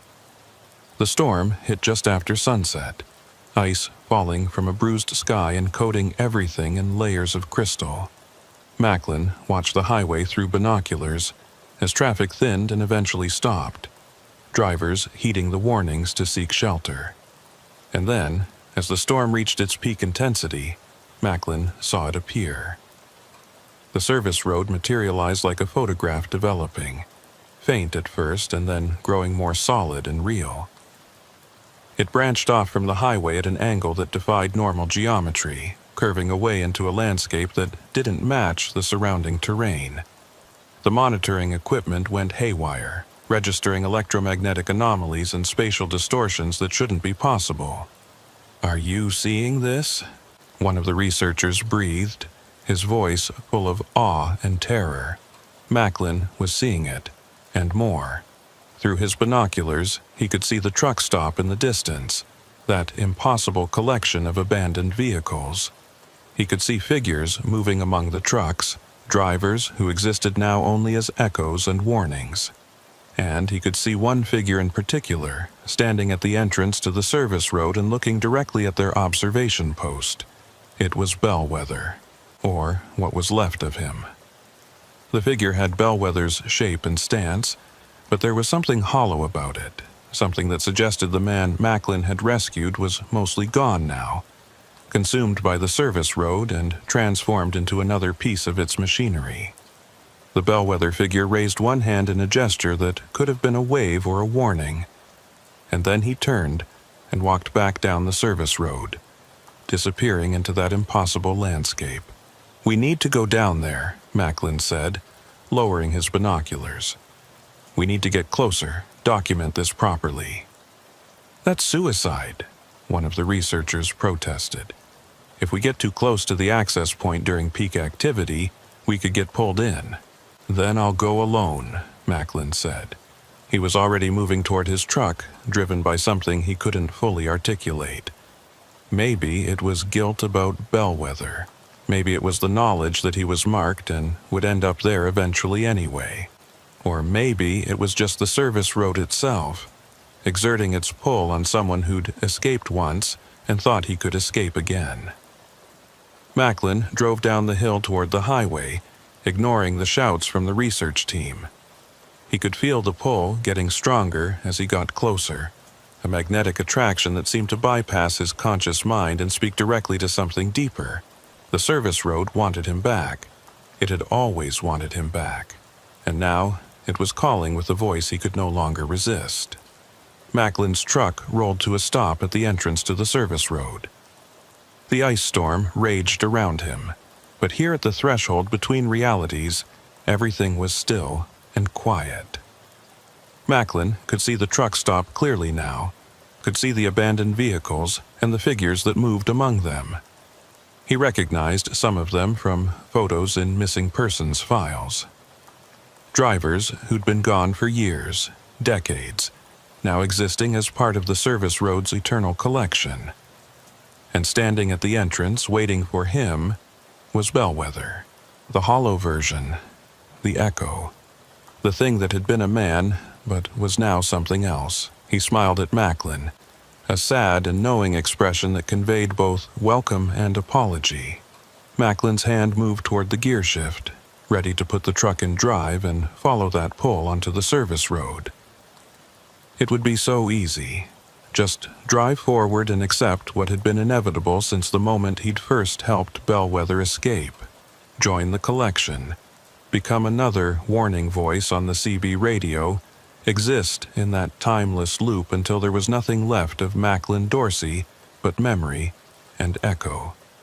But something stopped him. Maybe it was the memory of his family, waiting for him at home. Maybe it was the thought of all the work he'd done to warn other drivers, work that would be wasted if he disappeared. Or maybe it was just stubborn pride, a refusal to let the service road win without a fight. Macklin put his truck in reverse and backed away from the entrance. The pull grew stronger, became almost physical, like hands grabbing at his vehicle and trying to drag it forward.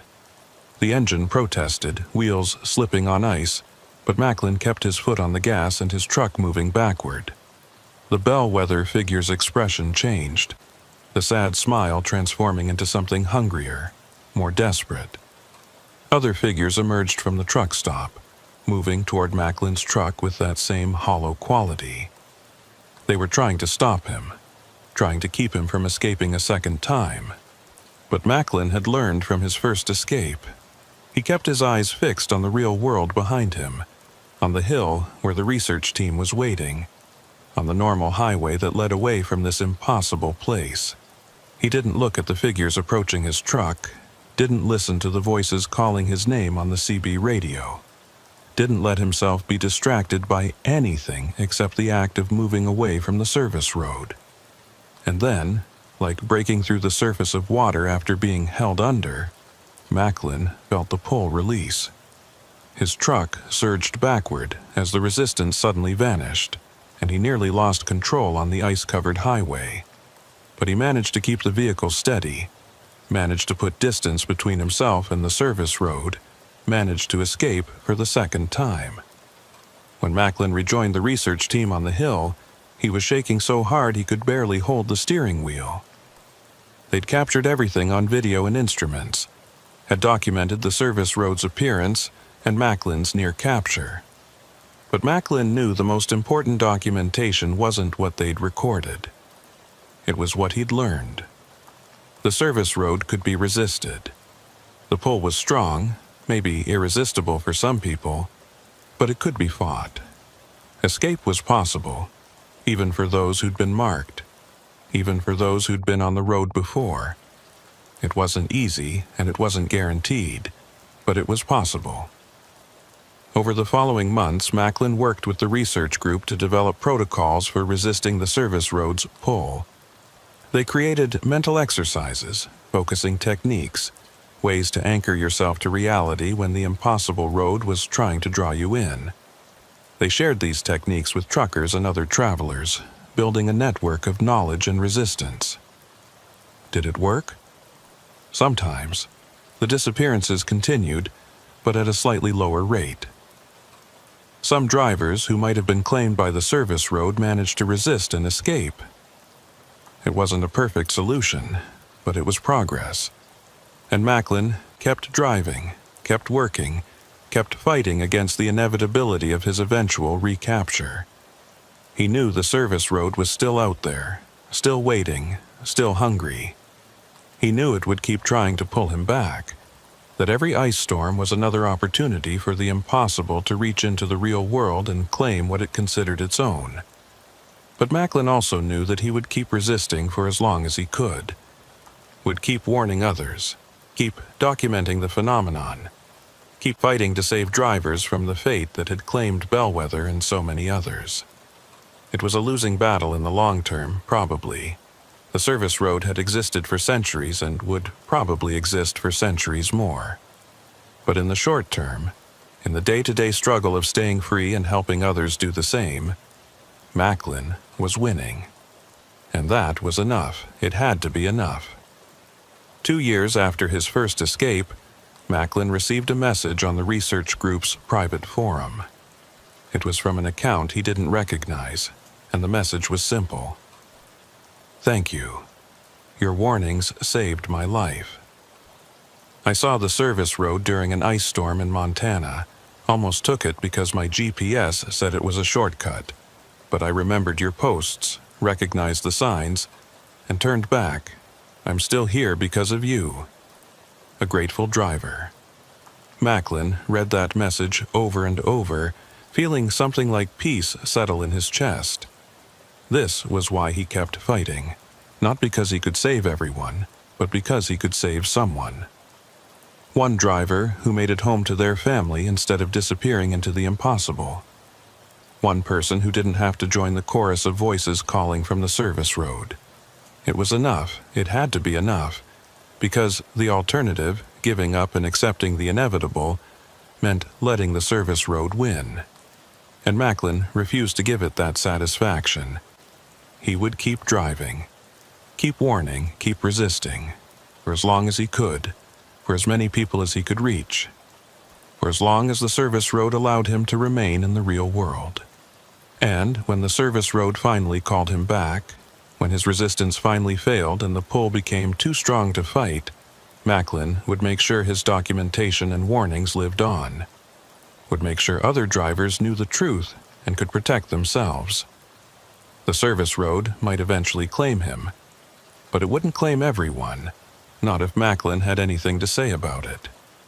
Late one night, alone in his truck at a rest area in Wyoming, Macklin's CB radio crackled to life with Bellwether's voice. But this time, it wasn't the hollow echo, not the thing the service road had made him into. It was Bellwether himself, or whatever remained of the man beneath the transformation. "Dorsey, I don't know if you can hear this.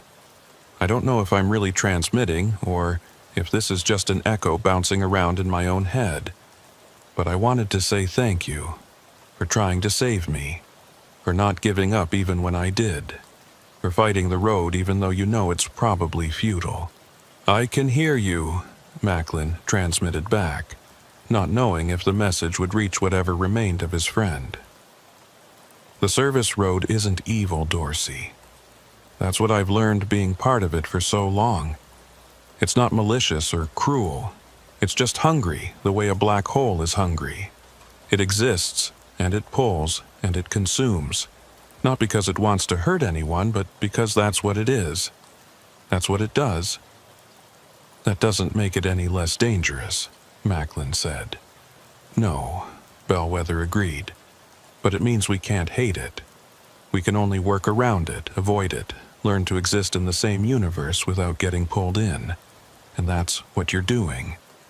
That's what your warnings and your research and your resistance are all about. Learning to coexist with the impossible." The transmission was fading, Bellwether's voice getting harder to hear through the static. "Keep fighting, Dorsey. Keep warning people. Some of us are beyond saving, but others don't have to be, and that's worth everything." The radio went silent, and Macklin sat alone in his truck, listening to the hiss of empty channels. Somewhere out there, on highways that existed in the spaces between reality, the service road was waiting. Patient, hungry, eternal. But Macklin was still here, still free, still fighting, and that was enough.